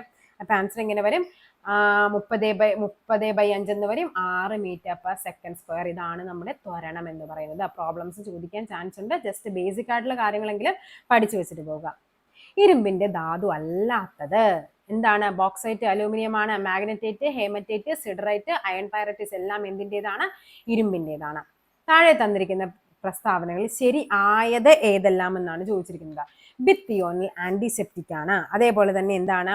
സെക്വിനാൽ ആന്റിസെപ്റ്റിക് ആണ്. ഫിനോൾ ഡിസെൻഡിഫെക്റ്റ് ആണ്. ഇവിടെ നമുക്ക് ഏറ്റവും അറിയാവുന്ന ഒരു കാര്യം എന്തായിരിക്കും? ഫിനോൾ ഡിസെൻഡിഫെക്റ്റ് ആണെന്നുള്ള പേരായിരിക്കും അല്ലെ നമുക്ക് കേട്ടിരിക്കുന്നത്. നേരെ നോക്കാതെ നോക്കിക്കേ, ഇതൊഴികെ ബാക്കി എല്ലാത്തിലും 3 തന്നിട്ടുണ്ട്. അപ്പോൾ ഇവിടെ ആൻസർ വരേണ്ടത് ഈ സെക്കിനാൽ എന്ന് പറയുന്നത് ശരിക്കും ഒരു ഡിപ്രഷൻ, ഒരു അങ്ങനത്തെ ഒരു മെഡിസിൻ ആണ്. ഇതും ശരിയാണ്. ഈ പറയുന്ന ഈ ഫിനോൾ ഡിസെൻഡിഫെക്റ്റ് ആണെന്നുള്ളത് ശരിയാണ്. ഈ പേരൊക്കെ ഒന്ന് പഠിച്ചു വെക്കുക. ബിത്തിയോണൽ ആന്റിസെപ്റ്റിക് കേട്ടോ. കാര്യം ഇതൊക്കെ ഇങ്ങനത്തെ ചോദിച്ചു കഴിഞ്ഞാൽ നമുക്ക് ഈ പേരൊന്നും നമുക്ക് അറിഞ്ഞിരിക്കണമെന്നില്ല. അപ്പൊ അത് ജസ്റ്റ് ഒന്ന് വായിച്ചിട്ട് പോവുക. പ്രീവിയസ് ആയിട്ട് ചോദിച്ചിരിക്കുന്ന എന്റെ പേരെങ്കിലും ഒന്ന് വായിച്ചിട്ട് പോവുക. ആൻസർ ഏതാണ്? ഓപ്ഷൻ സി 1 and 3 ആണ്. ഒരു ഓർബിറ്റിൽ കൊള്ളാവുന്ന പരമാവധി ഇലക്ട്രോണിന്റെ എണ്ണം എത്ര? ആദ്യം ഞാൻ പറഞ്ഞതാണ്. എന്താണ്? 2n². അങ്ങനെയാണ് നമ്മൾ KLMNന്റെ ഷെല്ലിന്റെ എണ്ണം 2. അതേപോലെ തന്നെ 2, 8, 18, 32 എന്നൊക്കെ നമ്മൾ പഠിച്ചത് എങ്ങനെയാണ്? 2n² ഇട്ടിട്ടാണ്. അതായത് n എന്ന് പറയുന്നത് എന്താണ്? 1, 2, 3, 4 ആണ്. ആധുനിക ആവർത്തന പട്ടികയുമായി ബന്ധപ്പെട്ട് ശരി അല്ലാത്തതാണ് വേണ്ടത്. ആധുനിക ആവർത്തന പട്ടികയുടെ പിതാവ് മോസ്ലിയാണ്. ആധുനിക ആവർത്തന പട്ടികയുടെ പിതാവ് മെൻഡലിയേവ് ആണ്. നോക്കിക്കേ, ഇങ്ങനത്തെ കാര്യങ്ങൾ നമ്മൾ പഠിച്ചില്ലെങ്കിൽ നമുക്ക് കുറെയൊക്കെ നമുക്ക് കട്ട് ചെയ്യാനായിട്ട് പറ്റും. കാര്യം ഇത് നോക്കിക്കേ, ഒരിക്കലും ഇത് രണ്ടും ഒരേപോലെ വരില്ല. ഒന്നുകിൽ മോസ്ലി അല്ലെങ്കിൽ മെൻഡലിയേവ്. നേരെ നോക്കുക, 1ഉം 2ഉം കൂടിയുള്ള ഓപ്ഷൻ എന്തായാലും ആൻസറിൽ വരില്ല. അതങ്ങ് വെട്ടിക്കളയുക. ആധുനിക ആവർത്തന പട്ടികയിൽ മൂലകങ്ങളെ ആറ്റോമിക നമ്പറിന്റെ ആരോഹണ ക്രമത്തിലാണ് വിന്യസിച്ചിരിക്കുന്നത്. അതേപോലെ എന്താണ് പറഞ്ഞിരിക്കുന്നത്? ആധുനിക ആവർത്തന പട്ടികയിൽ മൂലകങ്ങളെ ആറ്റോമിക മാസിൽ ആരായിരുന്നു ചെയ്തത്? മാസ് കൊണ്ട് ചെയ്തത് മെൻഡലിയേവ് ആയിരുന്നു. അപ്പൊ ആൻസർ വരേണ്ടത് 1ഉം. ഓക്കെ, ആധുനിക ആവർത്തന പട്ടികയുടെ പിതാവ് എന്ന് പറയുന്നത് ആരാണ്? മോസ്ലിയാണ്. 1 ശരിയാണ്. 1ന്റെ ഒപ്പം വരുന്ന പിന്നെ ഏതാണ് പേർ വരേണ്ടത്? ഏതാണ്? 3. 1ഉം 3ഉമാണ് ശരി. അതായത് മോസ്ലി എങ്ങനെയായിരുന്നു? നമ്പറിന്റെ അടിസ്ഥാനത്തിലും മെൻഡലിയേവ് വർഗീകരിച്ചത് മാസിന്റെ അടിസ്ഥാനത്തിലുമായിരുന്നു. ഓക്കെ, അപ്പൊ 1ഉം 3ഉമാണ് ആൻസർ ആയിട്ട് വരേണ്ടത്. ബലത്തിന്റെ യൂണിറ്റ് ഏതാണ്? ന്യൂട്ടൺ ആണ്. ഭൂമിയുടെ ഏറ്റവും അടുത്ത് സ്ഥിതി ചെയ്യുന്ന നക്ഷത്രമാണ് ഏത്? സൂര്യൻ എന്ന് പറയുന്നത് ഭൂമിയുടെ ഏറ്റവും അടുത്ത് കിടക്കുന്ന നക്ഷത്രമാണ്. മാധ്യമത്തിന്റെ സഹായമില്ലാതെ താപം ഒരിടത്ത് നിന്ന് മറ്റൊരിടത്തേക്ക് പ്രവഹിക്കുന്ന രീതിയാണ് എന്തെന്ന് പറയുന്നത്? വികിരണം. അതുകൊണ്ടല്ലേ സൂര്യനിൽ നിന്നുള്ള പ്രകാശം നമ്മുടെ ഭൂമിയിലേക്ക് എത്തുന്നത്. ഇവിടെ ഒന്നും എന്തില്ല? മാധ്യമമില്ല. പക്ഷെ എങ്കിലും എന്ത് ചെയ്യുന്നുണ്ട്? ആ പ്രകാശം നമ്മളിലേക്ക് എത്തുന്നുണ്ട്. ചാലനം നമ്മൾ പറഞ്ഞു, കൂടുതലായിട്ടും ഖരവസ്തുക്കളിലെ താപം കൈമാറ്റം ചെയ്യുന്ന രീതിയാണ് ചാലനം എന്ന് പറയുന്നത്. സംവഹനമാണെങ്കിൽ എന്തോ? ദ്രാവകത്തിലും അതേപോലെ വാതകങ്ങളിലും കൈമാറ്റം ചെയ്യുന്ന സംവഹന രീതിയാണ്. ഓക്കെ, താഴെ കൊടുത്തിരിക്കുന്ന ചലനങ്ങളിൽ ദോലന ചലനം അല്ലാത്തത് കണ്ടോ? അല്ലാത്തതാണ്. ക്ലോക്കിന്റെ പെൻഡുലം. നമ്മൾ ഈ അല്ലാത്തതെന്ന് ശ്രദ്ധിച്ചില്ലെങ്കിൽ നേരെ നമ്മൾ വായിക്കും ക്ലോക്കിന്റെ പെൻഡുലത്തിന്റെ ചലനം ആണല്ലോ, ദോലനമാണല്ലോ എന്ന് കരുതി മാർക്ക് ചെയ്യും. നമ്മുടെ മാർക്കും പോകും. ക്ലോക്കിന്റെ പെൻഡുലത്തിന്റെ ചലനം എന്താണ്? ദോലനമാണ്. ഊഞ്ഞാലിന്റെ ചലനം അല്ലെ? ദോലനമാണ്. വലിച്ചു കെട്ടിയ റബ്ബർ ബാൻഡിൽ വിരൽ കൊണ്ട് തട്ടുമ്പോൾ ഉണ്ടാകുന്ന ചലനം ശരിക്കും അതെന്താണ്? കമ്പനം. അതായത് ദ്രുതഗതിയിലുള്ള ദോലനങ്ങളെയാണ് നമ്മൾ കമ്പനം എന്ന് പറയുന്നത്. അപ്പൊ അതും ദോലനമാണ്. സൂര്യന് ചുറ്റും ഗ്രഹങ്ങൾ ചലിക്കുന്നത് ദോലനമാണോ? അല്ല. അപ്പൊ അല്ലാത്തതാണ് ചോദിച്ചിരിക്കുന്നത്. ഓപ്ഷൻ ഡി ആണ് ആൻസർ ആയിട്ട് വരേണ്ടത്. പ്രകാശം കടന്നു പോകുന്ന പാതയിൽ 3 സുതാര്യ വസ്തുക്കൾ ക്രമീകരിച്ചിരിക്കുന്നു. ഇവയെ സംബന്ധിച്ച് ശരിയായ പ്രസ്താവന ഏത്? എന്താണ്? ലൈറ്റ് ഇങ്ങനെ കടന്നു പോവുകയാണ് അല്ലെ? ലൈറ്റ് ഇങ്ങനെ കടന്നു പോകുമ്പോഴേക്കും നമുക്കറിയാം ഇത് എന്ത് ചെയ്യുന്നുണ്ട് അല്ലെ? കൺവേർജ് ചെയ്യുന്നുണ്ട്. ഇവിടെ വന്നപ്പോൾ ഡൈവേർജ് ചെയ്തു. ഡയറക്റ്റ് ഇങ്ങനെ പാസ് ചെയ്ത് പോകണമെങ്കിൽ അത് എന്തായിരിക്കും? അത് ഗ്ലാസ് ഷീറ്റ് ആയിരിക്കണം ഒന്നാമത്തത്. അപ്പൊ ഇത് രണ്ടുമല്ല. ഒന്നുകിൽ ഇതാവാം അല്ലെങ്കിൽ ഇതാകാം. ഇനി നോക്കിക്കേ, കോൺകേവ് ലെൻസും ഉണ്ട്, കോൺവെക്സ് ലെൻസും ഉണ്ട്. ഏതാണ്? കോൺവെക്സ് ലെൻസിലാണ് എന്ത് ചെയ്യുന്നത്? ലൈറ്റ് വരുമ്പോഴേക്കും ഇങ്ങനെ എന്ത് ചെയ്യുന്നത്? കൺവേർജ് ചെയ്യുന്നത്. കോൺകേവ് എന്ന് പറയുമ്പോൾ ഇങ്ങനെയാണ്. കേവ് ലെൻസിലാവുമ്പോൾ എന്താണ്? അത് ഡൈവേർജ് ചെയ്ത് പോകും കണ്ടോ? അപ്പൊ ഇത് എന്തായിരിക്കണം? ഇത് കേവ് ആയിരിക്കണം. ഇത് എന്തായിരിക്കണം? ഇത് വെക്സ് ആയിരിക്കണം. അപ്പൊ ആൻസർ ഏതാണ്? Option B. 1 ഗ്ലാസ് ഷീറ്റ് ആണ്, 2 കോൺവെക്സ് ആണ്, 3 കോൺകേവ് ആണ്. പ്രഷർ കുക്കറിൽ പാചകം വേഗത്തിലാക്കാൻ ഇടയാക്കുന്നത് എന്തുകൊണ്ടായിരിക്കാം? നമ്മൾ പ്രഷർ കുക്കർ ചെയ്യുമ്പോഴേക്കും പെട്ടെന്ന് ഭക്ഷണ സാധനങ്ങൾ വേകാൻ കാരണം. അതായത് താഴ്ന്ന മർദ്ദം ആണോ? അല്ല, ഉയർന്ന മർദ്ദമാണ് നമുക്കറിയാം. അപ്പൊ ഇത് രണ്ടുമല്ല. ഉയർന്ന മർദ്ദം കാരണം എന്ത് പറ്റും? ജലത്തിന്റെ തിളനില ഉയർത്തുന്ന, അതായത് കുക്കറിനുള്ളിൽ ഏകദേശം നമ്മൾ സാധാരണയാണെങ്കിൽ 100°C മതി തിളക്കാനായിട്ട്. കുക്കറിനുള്ളിൽ 120°C വേണം തിളക്കാനായിട്ട്. സ്വാഭാവികമായിട്ടും അതിനുള്ളിൽ എന്താണ്? ടെമ്പറേച്ചർ കൂടുതലാണ്. ടെമ്പറേച്ചർ കൂടുതലാണെങ്കിൽ നമുക്കറിയാം ഭക്ഷണ സാധനങ്ങൾ പെട്ടെന്ന് വേഗം. അപ്പൊ എന്താണ്? ഉയർന്ന മർദ്ദം ജലത്തിന്റെ തിളനില ഉയർത്തുന്നതിനാലാണ് എന്ത് സംഭവിക്കുന്നത്? പ്രഷർ കുക്കറിൽ പാചകം വേഗത്തിലാക്കുന്നത്. നല്ല വെയിലുള്ളപ്പോൾ മണലാരണ്യത്തിലെ യാത്രക്കാർ അകലെയായി ഇല്ലാത്ത തടാകങ്ങൾ കാണാൻ കഴിയുന്നു. ഈ പ്രതിഭാസമാണ് എന്ത്? മിറാഷ്, മരീചിക എന്ന് പറയുന്നത്. അല്ലെ, നമ്മളിപ്പോ നല്ല വെയിലുള്ള സമയത്ത് റോട്ടിൽ കൂടിയൊക്കെ നടന്നു പോകുമ്പോൾ നമുക്കറിയാം ദൂരെ ഇങ്ങനെ വെള്ളം കിടക്കുന്ന പോലെ തോന്നും, അല്ലെ. നമ്മള് മണലാരണ്യത്തിൽ കൂടി പോകാത്തതുകൊണ്ട് നമുക്കത് മനസ്സിലാവണമെന്നില്ല. പക്ഷെ എങ്കിലും എന്താണ്, നമ്മൾ ഈ ഒരു ഫിനോമിന നമ്മൾ എപ്പോഴും, അല്ലെ, നമുക്ക് മനസ്സിലാവുന്നതാണ്. റോട്ടിൽ കൂടിയൊക്കെ നടന്നു പോകുമ്പോൾ മരീചിക കാണാനായിട്ട് പറ്റും. ശബ്ദത്തിന്റെ കേൾവി ശക്തി അളക്കുന്നതിനുള്ള ഉപകരണമാണ് എന്തെന്ന് പറയുന്നത്? ഓഡിയോമീറ്റർ. ഓഡിയോമീറ്റർ. മൂലകത്തിന്റെ ഐഡന്റിറ്റി കാർഡ് ഞാൻ കുറെ തവണ പറഞ്ഞതാണ്. എന്താണ് മൂലകത്തിന്റെ ഐഡന്റിറ്റി കാർഡ് എന്നറിയപ്പെടുന്നത്? പ്രോട്ടോൺ ആണ്. ഭൂവൽക്കത്തിൽ ഏറ്റവും കൂടുതൽ കാണുന്ന മൂലകമാണ് ചോദിച്ചിരിക്കുന്നത്. ഭൂവൽക്കത്തിൽ ഏറ്റവും കൂടുതൽ കാണപ്പെടുന്ന മൂലകം ഓക്സിജൻ ആണ്. രണ്ട് സ്രോതസ്സുകളിൽ നിന്ന് വരുന്ന പ്രകാശം താരതമ്യം ചെയ്യുന്നതിന് ഉപയോഗിക്കുന്ന ഉപകരണമാണ് ഫോട്ടോമീറ്റർ. എന്താണ്? ഫോട്ടോമീറ്റർ. ഏതൊരു പദാർത്ഥത്തിനും അതിന്റെ തന്നെ അവസ്ഥ തുടരുവാനുള്ള പ്രവണതയിൽ നിന്നാണ് ചലന നിയമങ്ങൾ ന്യൂട്ടൺ പ്രസ്താവിച്ചത്. താഴെ പറയുന്നവയിൽ ഏത് ഗുണമാണ്? അതായത് എന്താണ്? നമ്മൾ പറഞ്ഞു ജഡത്വം, ഇനീഷ്യ എന്ന് പറയും, അല്ലെ. ഓടിക്കൊണ്ടിരിക്കുന്ന ബസ്സിനുള്ളിലിരിക്കുന്ന ആൾ എന്ത് ചെയ്യുന്നുണ്ട്? ബസ് അയാൾ ഡ്രൈവർ ബ്രേക്ക് ഔട്ടുന്നു, നമ്മൾ ഫ്രണ്ടിലോട്ട് പോകുന്നു. റീസൺ എന്താണ്? ജഡത്വമാണ്. നിർത്തിയിട്ടിരിക്കുന്ന ഒരു വണ്ടി പെട്ടെന്ന് മുന്നോട്ട് എടുക്കുന്നു, നമ്മൾ എന്ത് ചെയ്യും? ബാക്കോട്ട് പോകുന്നു. കാര്യം എന്താണ്? നമ്മൾക്ക് ആ നിർത്തിയിട്ടിരിക്കുന്ന വണ്ടിയാണ്, നമ്മൾ മൂവ് ചെയ്യുന്നില്ല. സ്വാഭാവികമായിട്ടും നമ്മുടെ ബോഡി എന്ത് ചെയ്യുന്നുണ്ട്? മൂവ് ചെയ്യാതിരിക്കാനുള്ള ടെൻഡൻസി കാണിക്കും. അതിനെയാണ് ജഡത്വം എന്ന് പറയുന്നത്. ഓക്കെ അല്ലേ? ഏകാറ്റോമിക തന്മാത്രകളുള്ള മൂലകങ്ങളെയാണ് എന്ത് പറയുന്നത്? ഏകാറ്റോമിക തന്മാത്ര. അതാണ് കുലീനവാതകങ്ങൾ. കാൽക്കോജൻ കുടുംബത്തിലുള്ള റേഡിയോ ആക്റ്റീവ് മൂലകമാണ്. കാൽക്കോജൻ കുടുംബത്തിലുള്ളതാണ് പൊളോണിയം. മനുഷ്യനെ ശ്രവിക്കാൻ കഴിയുന്ന ഏറ്റവും കുറഞ്ഞ ആവൃത്തി എത്ര ഹെർട്സ് ആണ്? അത് 20 ഹെർട്സ് ആണ്. നമ്മൾ പഠിക്കുന്നുണ്ട് 20 ഹെർട്സ് മുതൽ 20,000 ഹെർട്സ് വരെയാണ് മനുഷ്യന് കേൾക്കാനായിട്ട് കഴിയുന്നത്. അപ്പൊ ഏറ്റവും താഴ്ന്ന ശ്രവണ പരിധി ചോദിക്കുമ്പോൾ അത് എത്രയാണ്? 20 ആണ്. രാസസമവാക്യങ്ങൾ സമീകരിക്കപ്പെടുമ്പോൾ താഴെ പറയുന്നവയിൽ ഏത് ഗുണമാണ് നമ്മൾ എന്ത് ചെയ്യുന്നത്? സമീകരിക്കേണ്ടത്. ഏതാണത്? പിണ്ഡമാണ്. പിണ്ഡം. ആധുനിക ആവർത്തന പട്ടികയിൽ മൂലകങ്ങളെ ക്രമീകരിച്ചിരിക്കുന്നത് താഴെ പറയുന്നവയിൽ ഏതാണ്? നമ്മൾ കുറച്ചു മുമ്പ് കണ്ടു. ഇതിപ്പോ ഈ ക്വസ്റ്റ്യൻ തന്നെ പല ടൈപ്പിലാണ് ഇത്രയും തവണ ചോദിച്ചുകൊണ്ടിരുന്നത്. ആധുനിക ആവർത്തന പട്ടികയുടെ പിതാവ് ഹെൻറി മോസ്ലി ആണ്. അദ്ദേഹം ആറ്റോമിക നമ്പറിന്റെ ആരോഹണ ക്രമത്തിലാണ് അവയെ വർഗീകരിച്ചത്. ദ്രാവകാവസ്ഥയിലുള്ള ലോഹമായ മെർക്കുറിയുടെ അയിര്. മെർക്കുറിയുടെ അയിരാണ് എന്ത്? സിന്നബാർ. സിന്നബാർ ആണ് മെർക്കുറിയുടെ അയിര്. പ്രഷർ കുക്കറിൽ ആഹാര സാധനങ്ങൾ എന്തുകൊണ്ടാണ് വേഗത്തിൽ പാകം ചെയ്യാൻ കഴിയുന്നത്? മർദ്ദം കൂടുമ്പോൾ ജലത്തിന്റെ തിളനില വർദ്ധിക്കുന്നത് കൊണ്ടാണ്. കണ്ടോ? സെയിം ക്വസ്റ്റ്യൻ തന്നെ 2, 3 അടുപ്പിച്ചടുപ്പിച്ച് വരുന്ന ക്വസ്റ്റ്യൻ പേപ്പറുകളിലാണ് ഈ ചോദിച്ചിരിക്കുന്നത്. ഐസ് നിർമ്മിക്കുമ്പോൾ വേഗത്തിൽ ഘനീഭവിക്കുന്നതിലും താഴ്ന്ന താപനില ലഭിക്കുന്നതിനും വേണ്ടി ചേർക്കുന്നത് എന്താണെന്ന്? എന്ത് സാധനമാണ്? അമോണിയം ക്ലോറൈഡ് ആണ്. അമോണിയം വേഗത്തിൽ ഘനീഭവിക്കാനായിട്ട് താഴ്ന്ന താപനില ലഭിക്കുന്നതിനും ചേർക്കുന്നത് അമോണിയം ക്ലോറൈഡ് ആണ്. മനുഷ്യ ശരീരത്തിൽ ആഹാരം ഏത് വാതകമായി പ്രവർത്തിച്ചാണ് ഊർജം ഉണ്ടാകുന്നത്? ഊർജം ഉണ്ടാകുന്നത് എന്തിനായിട്ടായിരിക്കണം?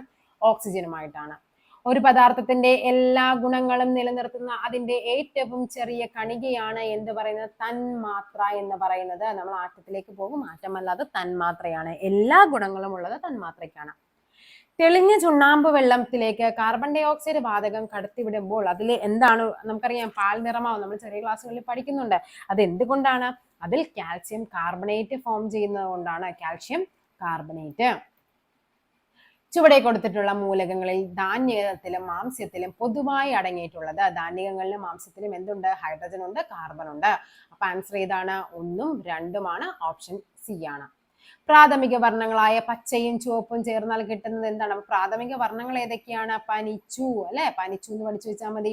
അതായത് പച്ചയും ചുവപ്പും ചേർന്ന് എന്താണ് കിട്ടുന്നത്? നമുക്ക് മഞ്ഞയാണ് കിട്ടുന്നത്. എങ്കിൽ അടുത്തത് ഏതാണ്? പച്ച ചുവപ്പ് പറഞ്ഞു നമ്മൾ മഞ്ഞയാണെന്ന്. പിന്നെ നീലയും ചുവപ്പും ആണെങ്കിലോ? നീലയും ചുവപ്പും. ഓക്കെ, നീല പ്ലസ് ചുവപ്പാണെങ്കിൽ എന്താണ് വരുന്നത്? അത് മജന്തയാണ്. മജന്ത.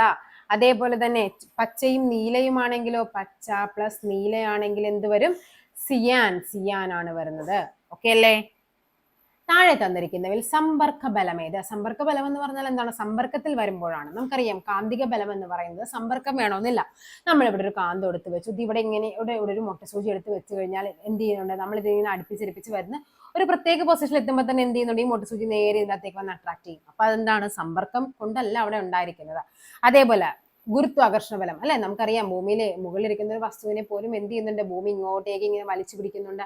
അതാണ് ഗുരുത്വാകർഷണ ബലം. അതേപോലെ ഘർഷണ ബലം നോക്കിക്കേ. ഘർഷണ ബലം എപ്പോഴും എന്താണ്? രണ്ട് വസ്തുക്കൾ തമ്മിൽ കൂടിച്ചേരുമ്പോഴാണ് എന്ത് വരുന്നത്? ഘർഷണം വരുന്നത്. അപ്പൊ എന്താണ്? സമ്പർക്ക ബലമാണ് നമ്മളോട് ചോദിച്ചിരിക്കുന്നത്. അപ്പൊ അത് ആൻസർ വരുന്നത് ഘർഷണ ബലമാണ്. ഓക്കെ, നെക്സ്റ്റ് നോക്കാം. സൂര്യനോട് ഏറ്റവും അടുത്ത് സ്ഥിതി ചെയ്യുന്ന ഗ്രഹം ഏത്? ഏതാണ്? ബുധൻ, ശുക്രൻ, ഭൂമി, അങ്ങനെയല്ലേ നമ്മൾ പഠിക്കുന്നത്. അപ്പൊ ഏതായിരിക്കും? ബുധനാണ്. മാധ്യമത്തിന്റെ സഹായമില്ലാതെ തന്നെ താപം പ്രേക്ഷണം ചെയ്യപ്പെടുന്ന രീതിയാണ് വികിരണം. സമുദ്രനിരപ്പിൽ വസ്തുവിന്റെ ഭാരം 0 ആയിരിക്കും. എവിടെയായിരിക്കും? സമുദ്രനിരപ്പ്, ഭൂമധ്യരേഖ, ധ്രുവങ്ങളിൽ, ഭൂമിയുടെ കേന്ദ്രഭാഗത്ത്. ഭാരമാണ് ചോദിച്ചിരിക്കുന്നത്, ശ്രദ്ധിക്കണം. പിണ്ഡമാണെങ്കിൽ അങ്ങനെ വരില്ല. ഭാരമായതുകൊണ്ട് എവിടെയാണ്? ഭൂമിയുടെ കേന്ദ്രഭാഗത്താണ് ഭാരം 0 ആകുന്നത്. അൾട്രാവയലറ്റ് രശ്മികളുമായി ബന്ധപ്പെട്ട ശരിയായ പ്രസ്താവന. തരംഗദൈർഘ്യം 400 മുതൽ 700 വരെയാണ്. നമ്മുടെ വിസിബിൾ ലൈറ്റ് ആണ്, നമ്മുടെ ദൃശ്യപ്രകാശത്തിൻ്റെതാണ്. മനുഷ്യരിൽ മെലാനിൻ ഉൽപ്പാദിപ്പിക്കുന്നതിന് കാരണമാകുന്നു. ക്യാൻസർ സെല്ലുകളെ നശിപ്പിക്കാനായിട്ട് ഉപയോഗിക്കുന്നത് ഈ അൾട്രാവയലറ്റ് രശ്മികളാണ്. അതേപോലെ ജലം ശുദ്ധീകരിക്കാൻ ഉപയോഗിക്കുന്ന. അപ്പൊ ആൻസർ വരേണ്ടത് 3ഉം 4ഉമാണ് ആൻസർ ആയിട്ട് വരേണ്ടത്. 204 ആൻസർ 3ഉം 4ഉമാണ്. നെക്സ്റ്റ് നോക്കാം.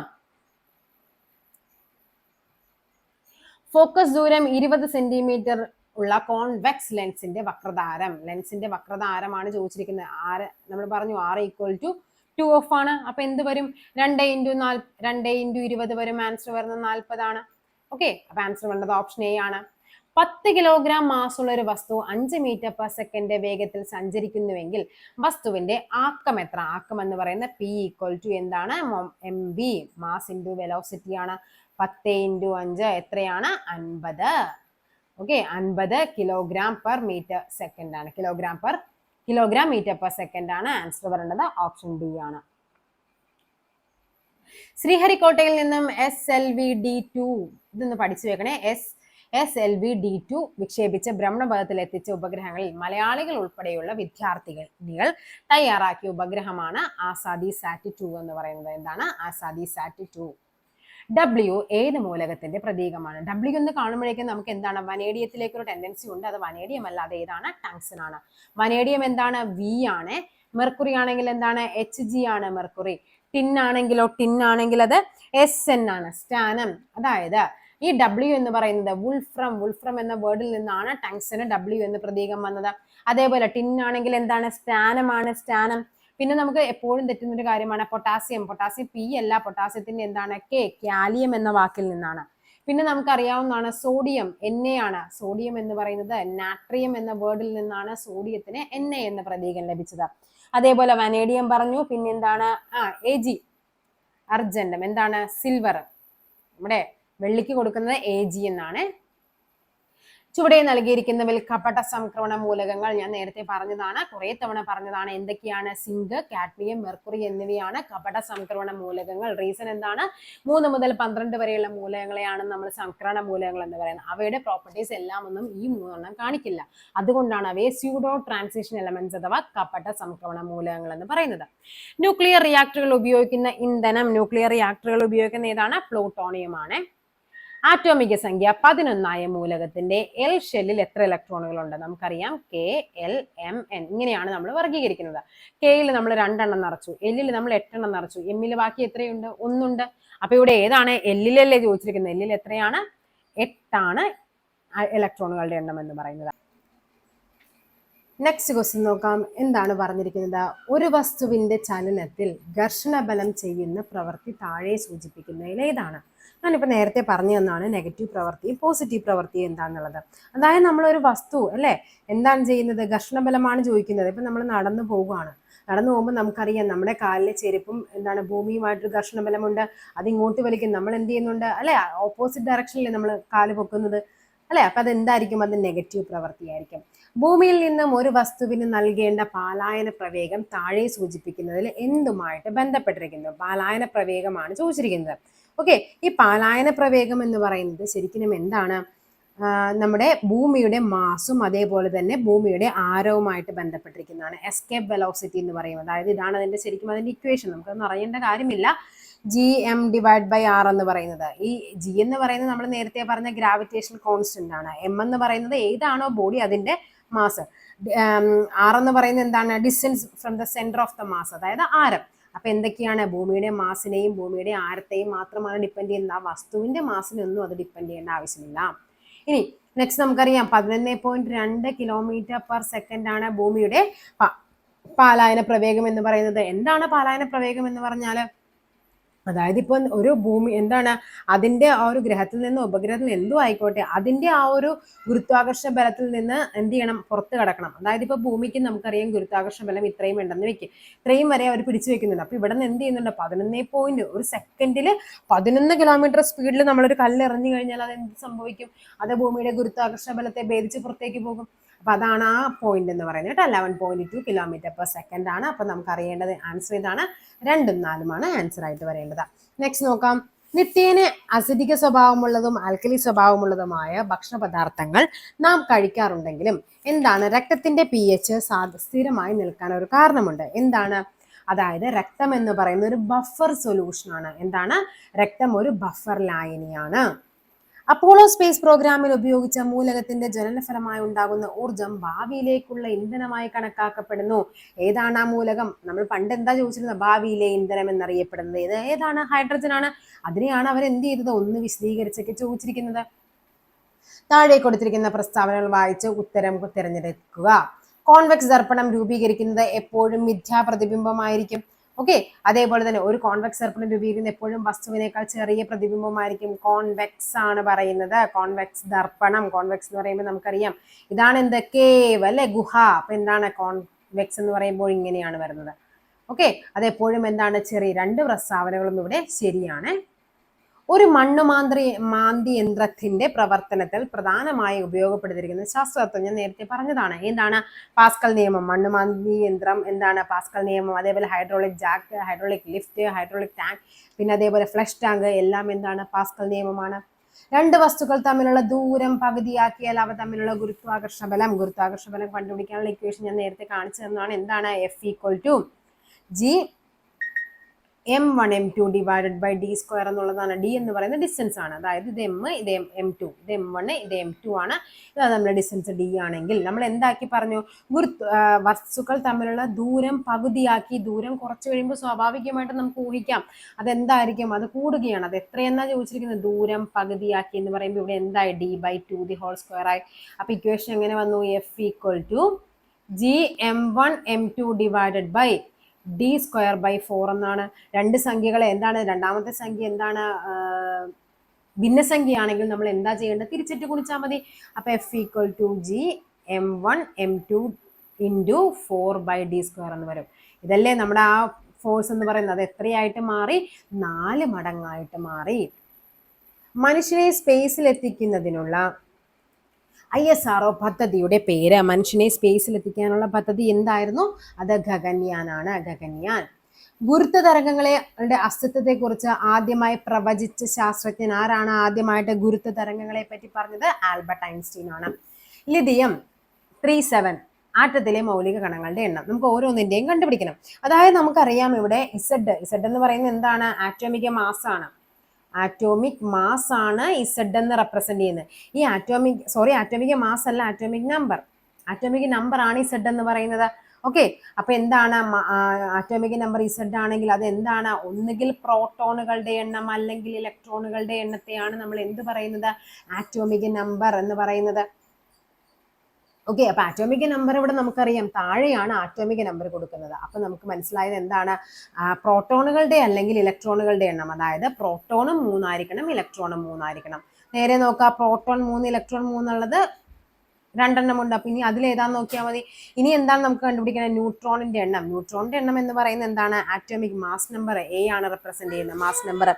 മാസ് നമ്പർ A ആണെങ്കിൽ അത് എന്താണ്? പ്രോട്ടോണുകളുടെയും ന്യൂട്രോണുകളുടെയും എണ്ണമാണ് മാസ് നമ്പർ എന്ന് പറയുന്നത്. അപ്പൊ നമുക്കിവിടെ അറിയാവുന്ന എന്താ? മാസ് നമ്പർ 7 ആണെന്നറിയാം, പ്രോട്ടോണുകളുടെ എണ്ണം 3 ആണെന്നറിയാം. അപ്പൊ ന്യൂട്രോൺ എത്രയായിരിക്കണം? ഒബ്വിയസ്ലി അത് 4 ആയിരിക്കണം.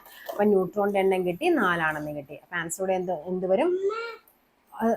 ഇലക്ട്രോൺ, പ്രോട്ടോൺ, അതേപോലെ തന്നെ ന്യൂട്രോൺ എന്ന് പറയും അല്ലെ. 4 ന്യൂട്രോൺ. അപ്പൊ 3 ഇലക്ട്രോൺ, 3 പ്രോട്ടോൺ, അതേപോലെ തന്നെ 4 ന്യൂട്രോൺ ആണ്. ഓപ്ഷൻ ഡി ആണ് നമുക്ക് ആൻസർ ആയിട്ട് പറയേണ്ടത്. ഓക്കെ, നെക്സ്റ്റ് ക്വസ്റ്റ്യൻ നോക്കിക്കേ. പീരിയോഡിക് ടേബിളിനെ പറ്റിയുള്ള പ്രസ്താവനകൾ വായിച്ച് ഉത്തരം തിരഞ്ഞെടുക്കുക.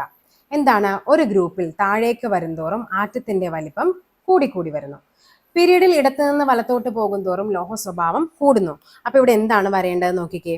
ഇവിടെ നമുക്ക് പഠിക്കേണ്ട കുറച്ച് കാര്യങ്ങളുണ്ട്. എന്താണ്? അതായത് നമ്മുടെ ഗ്രൂപ്പിൽ താഴേക്ക് വരുംതോറും ആറ്റത്തിന്റെ വലിപ്പം കൂടുതലാണ്. ശരിയായ പ്രസ്താവനയാണിത്.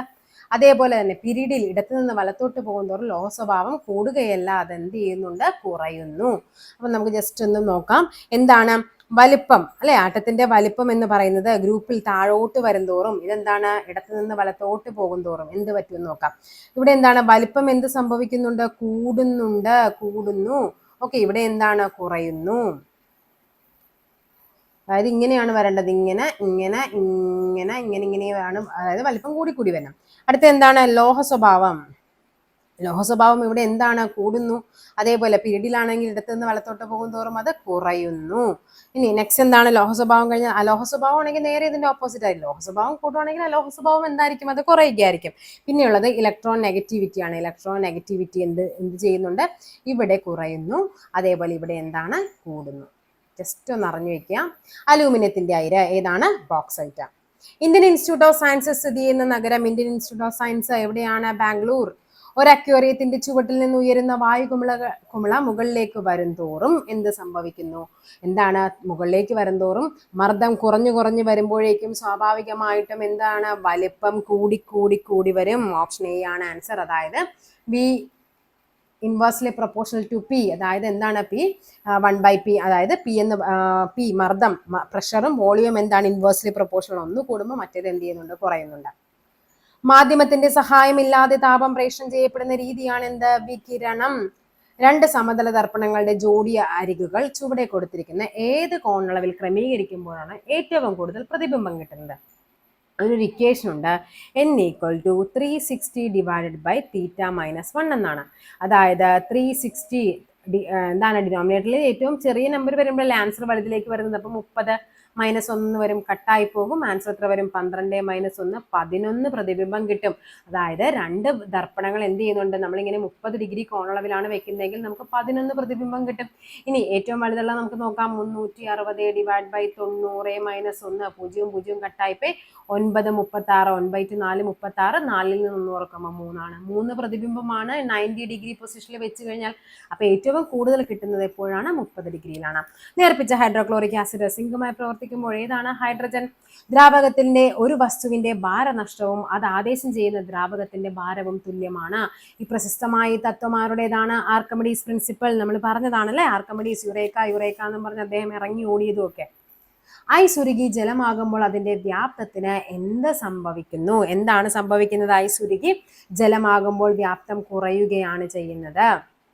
ഇനി ബഹിരാകാശ ടൂറിസം ലക്ഷ്യമിട്ട ജെഫ് ബെസോസ് ആരംഭിച്ച ബ്ലൂ ഒറിജിൻ പഠിച്ചു വയ്ക്കുക. ബ്ലൂ ഒറിജിന്റെ ആദ്യ ബഹിരാകാശ യാത്രയിലെ യാത്രികനാണ് ആര്? അദ്ദേഹം തന്നെയാണ്, ജെഫ് ബെസോസ്.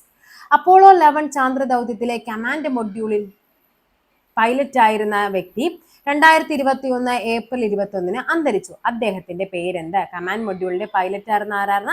മൈക്കിൾ കോളിൻസ് ആണ്. മഴവില്ലുണ്ടാകുവാൻ കാരണമാകുന്ന പ്രകാശ പ്രതിഭാസം നമ്മളെ പറഞ്ഞതാണ്. എന്തൊക്കെയാണ് അത്? പ്രകീർണനം, അപവർത്തനമുണ്ട്, അതേപോലെ പൂർണ്ണാന്തരിക പ്രതിഫലനം ഒക്കെ വരുന്നുണ്ട്. അപ്പൊ ഇവിടെ തന്നിരിക്കുന്നതിൽ ഏതാണ്? പ്രകീർണനം എന്ന് പറയുന്നത്. എന്താണ് ടിൻഡാൽ എഫക്റ്റ്? അതായത് നമുക്കിങ്ങനെ നമ്മൾ ചിലപ്പോൾ എന്താണ് പണ്ടത്തെ വീടുകളിലേക്ക് ഓടിന്റെ ഇടയിൽ നിന്നൊക്കെ ഇങ്ങനെ വെട്ടം വരുമ്പോഴേക്കും നമുക്കറിയാം അതിൻ്റെ ഉള്ളിൽ എന്ത് ചെയ്യുന്നുണ്ട്? ഇങ്ങനെ പൊടിപടലങ്ങൾ കാണപ്പെടുന്നത്. അതിനെയാണ് ടിൻഡാൽ പ്രഭാവം എന്നൊക്കെ പറയുന്നത്. ദ്രാവക ഉപരിതലത്തിലെ തന്മാത്രകളുടെ പ്രതല ബലത്തിന് കാരണം ഏത് ബലമാണ്? ദ്രാവക ഉപരിതലമാണ്. അതായത് ഒരു ഇതിൽ വെള്ളം വെച്ചിട്ടുണ്ട്, അത് എന്താണ്? പരസ്പരം തമ്മിൽ ആകർഷിക്കുന്നുണ്ട്. ഒരേ ഇനം തന്മാത്രകൾ തമ്മിലാണ്. അപ്പൊ അത് ഏതാണ്? കൊഹിഷൻ. വ്യത്യസ്ത ഇനമാണെങ്കിൽ എന്താണ്? അഡീഷൻ ഫോഴ്സ് ആണ്. ചന്ദ്രയാൻ 2 പ്രൊജക്ട് ഡയറക്ടർ ആണ് ആര്? മുത്തയ്യ വനിത. അപ്പൊ ചന്ദ്രയാൻ 3 പ്രൊജക്ട് ഡയറക്ടർ ആരാണ്? 3 പ്രോജക്ട് ഡയറക്ടർ എന്ന് പറയുന്നത് ആരായിരുന്നു? പി വീരമുത്തുവേലാണ്. പി വീരമുത്തുവേൽ. നമുക്കത് പഠിക്കാനുണ്ട്. ഓഗസ്റ്റ് 23 ദേശീയ ബഹിരാകാശ ദിനമായിട്ട് ആചരിക്കാനൊക്കെയുള്ള റീസൺ എന്ന് പറയുന്നത് എന്തായിരുന്നു? ഈ പറയുന്ന ചന്ദ്രയാൻ 3 സോഫ്റ്റ് ലാൻഡിങ് ചെയ്തതാണ്. അതായത് ചന്ദ്രന്റെ ദക്ഷിണ ധ്രുവത്തിൽ സോഫ്റ്റ് ലാൻഡിങ് ചെയ്യുന്ന ആദ്യ രാജ്യമാണ് എന്ത് പറയുന്നത്? ഇന്ത്യ. ചന്ദ്രനിൽ സോഫ്റ്റ് ലാൻഡിങ് ചെയ്യുന്ന 4ാമത്തെ രാജ്യമാണ് ഇന്ത്യ. അതേപോലെ തന്നെ പിന്നെന്തായിരുന്നു? ഇനി നമ്മുടെ ISRO ചെയർമാൻ ആരാണ് നിലവിൽ? ISRO ചെയർമാൻ ആരായിരുന്നു? സോമനാഥ് മാറി. ഇപ്പോൾ ആരാണ്? വി നാരായൺ. ഇമ്പോർട്ടന്റ് ആണ്. വി നാരായണൻ. ഇമ്പോർട്ടന്റ് ആയ ക്വസ്റ്റ്യൻ ആണ്. ISROയുടെ ചെയർമാൻ സോമനാഥ് മാറി. ഇപ്പോൾ ആരാണ്? വി നാരായണനാണ്. 1 കിലോഗ്രാം മാസുള്ള ഒരു വസ്തുവിന്മേൽ ഭൂമി പ്രയോഗിക്കുന്ന ആകർഷണ ബലത്തിന് തുല്യമായ ബലമാണ് 1 കിലോഗ്രാം ഭാരം 1 കിലോഗ്രാം വാട്ട് എന്ന് 1 കിലോഗ്രാം വെയ് അല്ലെ? WT. എത്ര ന്യൂട്ടൺ ആണെന്നാണ് ചോദിച്ചിരിക്കുന്നത്. എത്രയാണ്? അത് 9.8 ന്യൂട്ടൺ ആണ്. ജസ്റ്റ് ഒന്ന് അറിഞ്ഞിരിക്കുക, ചിലപ്പോൾ അത് അങ്ങനെ തന്നെ ചോദിക്കാം. തമോഗർത്ത രൂപീകരണവുമായി ബന്ധപ്പെട്ട് നടത്തിയ കണ്ടെത്തലുകൾക്ക് 2020 ഭൗതിക ശാസ്ത്ര നോബൽ പുരസ്കാരം ലഭിച്ചത് ആർക്കാണ്? റോജർ പെൻറോസിനാണ്. നിങ്ങൾ പഠിക്കുമ്പോൾ 2000 നമുക്ക് ക്വസ്റ്റ്യൻ വരുന്നുണ്ട്, ലാസ്റ്റ് വരുമ്പോഴേക്കും ക്വസ്റ്റ്യൻ വരുന്നുണ്ട്. എങ്കിലും 2023 2024 ലേറ്റസ്റ്റ് നോബൽ രണ്ടും പഠിച്ചു വെക്കണേ. കാര്യം ഈ പരീക്ഷ എന്ന് പറയുന്നത് 2023 ക്വസ്റ്റ്യൻ പേപ്പറാണ് ഈ തന്നിരിക്കുന്നത്. അതിൽ ചോദിച്ച 2020 അപ്പൊ നിങ്ങൾ 2025 പരീക്ഷ എഴുതുമ്പോൾ അറ്റ്ലീസ്റ്റ് 23, 24 എല്ലാം, അതായത് ഫിസിക്സും കെമിസ്ട്രിയിലെ ഫിസിക്സും കെമിസ്ട്രി എല്ലാം പഠിക്കണം. എങ്കിലും ഞാനിപ്പോൾ ഫിസിക്സ് കെമിസ്ട്രി പറയുന്നതുകൊണ്ട് അത് രണ്ടിന്റെയും മാർക്കൊക്കെയാണ് കിട്ടിയെന്നും അതേപോലെ തന്നെ അവരുടെ രാജ്യം ഏതാണെന്നും അതേപോലെ തന്നെ അവർക്ക് എന്തിനാണെന്നും കൂടി പഠിക്കണം. അലൂമിനിയത്തിന്റെ അയിരായ ബോക്സൈറ്റിന്റെ രാസസൂത്രം ഉണ്ട്. അവർ ക്വസ്റ്റ്യൻ ടെസ്റ്റ് ചെയ്തു. അലൂമിനിയത്തിന്റെ അയിരാണ് ബോക്സൈറ്റ്, നമുക്കറിയാം. എന്താണ് അതിന്റെ രാസസൂത്രം? Al2O3 2H2O. ജസ്റ്റ് ഒന്ന് പഠിച്ചു വെക്കുക. Al2O3 H2O തന്നിട്ടുണ്ട്. 2H2O ആണ്. പരീക്ഷണശാലയിൽ അമോണിയ നിർമ്മാണത്തിൽ ശോഷകാരമായി ഉപയോഗിക്കുന്ന പദാർത്ഥം ഏത്? എന്താണ് അത്? കാൽസ്യം ഓക്സൈഡ് ആണ്. ഓപ്ഷൻ സി കാൽസ്യം ഓക്സൈഡ് ആണ്. നിറമുള്ള സംയുക്തങ്ങൾ ഉണ്ടാക്കുന്ന മൂലകങ്ങൾ ആവർത്തന പട്ടികയിൽ ഏതാണ്? D block മൂലകങ്ങളാണ്. സംക്രമണ മൂലകങ്ങളാണ് നിറമുള്ള സംയുക്തങ്ങളെ ഉൽപ്പാദിപ്പിക്കുന്നത്. എസും പിയുമാണ് എന്ത്? പ്രാതിനിധ്യ മൂലകങ്ങൾ എന്ന് പറയുന്നത്. നെക്സ്റ്റ് ക്വസ്റ്റ്യൻ നോക്കാം. എന്താണ് പറഞ്ഞിരിക്കുന്നത്? ആധുനിക ആറ്റം സിദ്ധാന്തം ആരുടേതാണ്? ആധുനിക ആറ്റം സിദ്ധാന്തം ജോൺ ഡാൾട്ടൺ. ജോൺ ഡാൾട്ടന്റേതാണ് ആധുനിക ആറ്റം സിദ്ധാന്തം. സിങ്കിന്റെ അയിര് ഏതാണ്? കലാമിൻ. കാലാവസ്ഥാ ബലൂണുകളിൽ നിറയ്ക്കുന്നതിനായി ഉപയോഗിക്കുന്ന ഉത്കൃഷ്ടവാതകമാണ് ഹീലിയം. ഭൂവൽക്കത്തിൽ ഏറ്റവും കൂടുതലായി കാണപ്പെടുന്ന മൂലകമാണ് ഏതാണ്? ഏറ്റവും കൂടുതലായി കാണപ്പെടുന്ന മൂലകം അത് ഓക്സിജൻ ആണ്. ഓക്സിജൻ. വാഹനങ്ങളെ ബാറ്ററികളിൽ ഉപയോഗിക്കുന്നത് സൾഫ്യൂരിക് ആസിഡ് ആണ്. ഒരു വസ്തുവിന്റെ വേഗതയെ സംബന്ധിച്ച് താഴെ പറയുന്നതിൽ ഏത് സമവാക്യമാണ് ശരിയല്ലാത്തത്? നമുക്ക് ഈ ഒരു ബോക്സ് പഠിച്ചാൽ മതി അല്ലെ? ഇവിടെ എന്താണ്? ഡിസ്റ്റൻസ്. ഇവിടെ എന്താണ്? Speed, time. ഡിസ്റ്റൻസ് എന്ന് പറയുന്നത് എന്താണ്? സ്പീഡ് ഇൻറ്റു ടൈം ആണ്. അതായത് ദൂരം എന്ന് പറയുന്നത് വേഗത ഇൻറ്റു സമയം. ഇത് ശരിയാണ്. ഇനി വേഗത എന്ന് പറയുന്നത് എന്താണ്? സ്പീഡ് അല്ലെ? സ്പീഡ് എന്ന് പറയുന്നത് ഡിസ്റ്റൻസ് ബൈ ടൈം ആണ്. കണ്ട, മുകളിലും താഴെയായിട്ടാണ്. അപ്പൊ ബൈ എഴുതിയാൽ മതി. ദൂരം ബൈ സമയം, ഇതും ശരിയാണ്. ഇനി സമയമാണ് കണ്ടുപിടിക്കേണ്ടതെങ്കിൽ എന്താണ്? ദൂരത്തെ വേഗത കൊണ്ടാണ് ഡിവൈഡ് ചെയ്യേണ്ടത്. ഇതും ശരിയാണ്. വേഗത കണ്ടുപിടിക്കാൻ എന്താണ് ചെയ്യേണ്ടത്? ദൂരത്തെ സമയം കൊണ്ട്. ഇത് തെറ്റാണ്. ഉറപ്പായിട്ട് നമുക്കിത് വായിച്ചു നോക്കിയാൽ തന്നെ മനസ്സിലാകും. ഒരേ സാധനങ്ങൾ തന്നെയുള്ള രണ്ടെണ്ണവ തന്നിരിക്കുന്നത്. അപ്പൊ അതെന്തായാലും ഒരെണ്ണം തെറ്റായിരിക്കും. പ്രവൃത്തിയുടെ യൂണിറ്റ് ആണ് എന്ത്? ജൂൾ. ഇന്ത്യൻ ബഹിരാകാശ ഏജൻസി ആണ് എന്ത്? ISRO. ISRO ആണ്. മനുഷ്യന്റെ ശരാശരി ഊഷ്മാവ് എത്രയാണ്? 37 ഡിഗ്രി സെൽഷ്യസ്. ലെൻസിന്റെ ഫോക്കസ് ദൂരവും പവറും തമ്മിലുള്ള ഇക്വേഷൻ ആണ് P = 1/f. അപ്പൊ ഏകദേശം 50ഓളം ക്വസ്റ്റ്യൻസ് ആയിട്ടുണ്ട്. അപ്പൊ നമ്മൾ 2023 പകുതി വരെ ആയിട്ടുള്ളൂ ക്വസ്റ്റ്യൻ പേപ്പറിൽ. അപ്പൊ ഇനിയുണ്ട് 2024, ബാക്കിയും കൂടിയുണ്ട് 2025. ഇപ്പൊ ഇതുവരെയുള്ള എക്സാംസിന്റെയും ക്വസ്റ്റ്യൻ പേപ്പർ ഉണ്ട്. അപ്പൊ അതുമായിട്ട് നമുക്ക് അടുത്ത ക്ലാസ്സിൽ കാണാം. കാര്യം ഇത് ഒത്തിരി ആയി കഴിയുമ്പോൾ വീഡിയോയുടെ ഒത്തിരി ലെങ്ത് ഒത്തിരി കൂടിക്കഴിഞ്ഞാൽ അത് നമുക്ക് അപ്ലോഡ് ചെയ്യാനൊക്കെ ബുദ്ധിമുട്ടായിരിക്കും. അപ്പൊ എല്ലാവരും നല്ല കട്ടക്ക് പഠിക്കുക. അടുത്ത ഒരു പ്രിലിംസിന്റെയും നിങ്ങൾ ഫിസിക്സ് കെമിസ്ട്രി എന്ന പോർഷനിൽ 10 മാർക്ക് നിങ്ങളുടെ കയ്യിൽ ഉണ്ടാവണം. ഒരൊറ്റ മാർക്ക് പോലും കളയരുത്. ഓക്കെ, അപ്പൊ അടുത്ത ബാക്കി ടോപ്പിക്കുമായിട്ട് വീണ്ടും കാണാം. Thank you.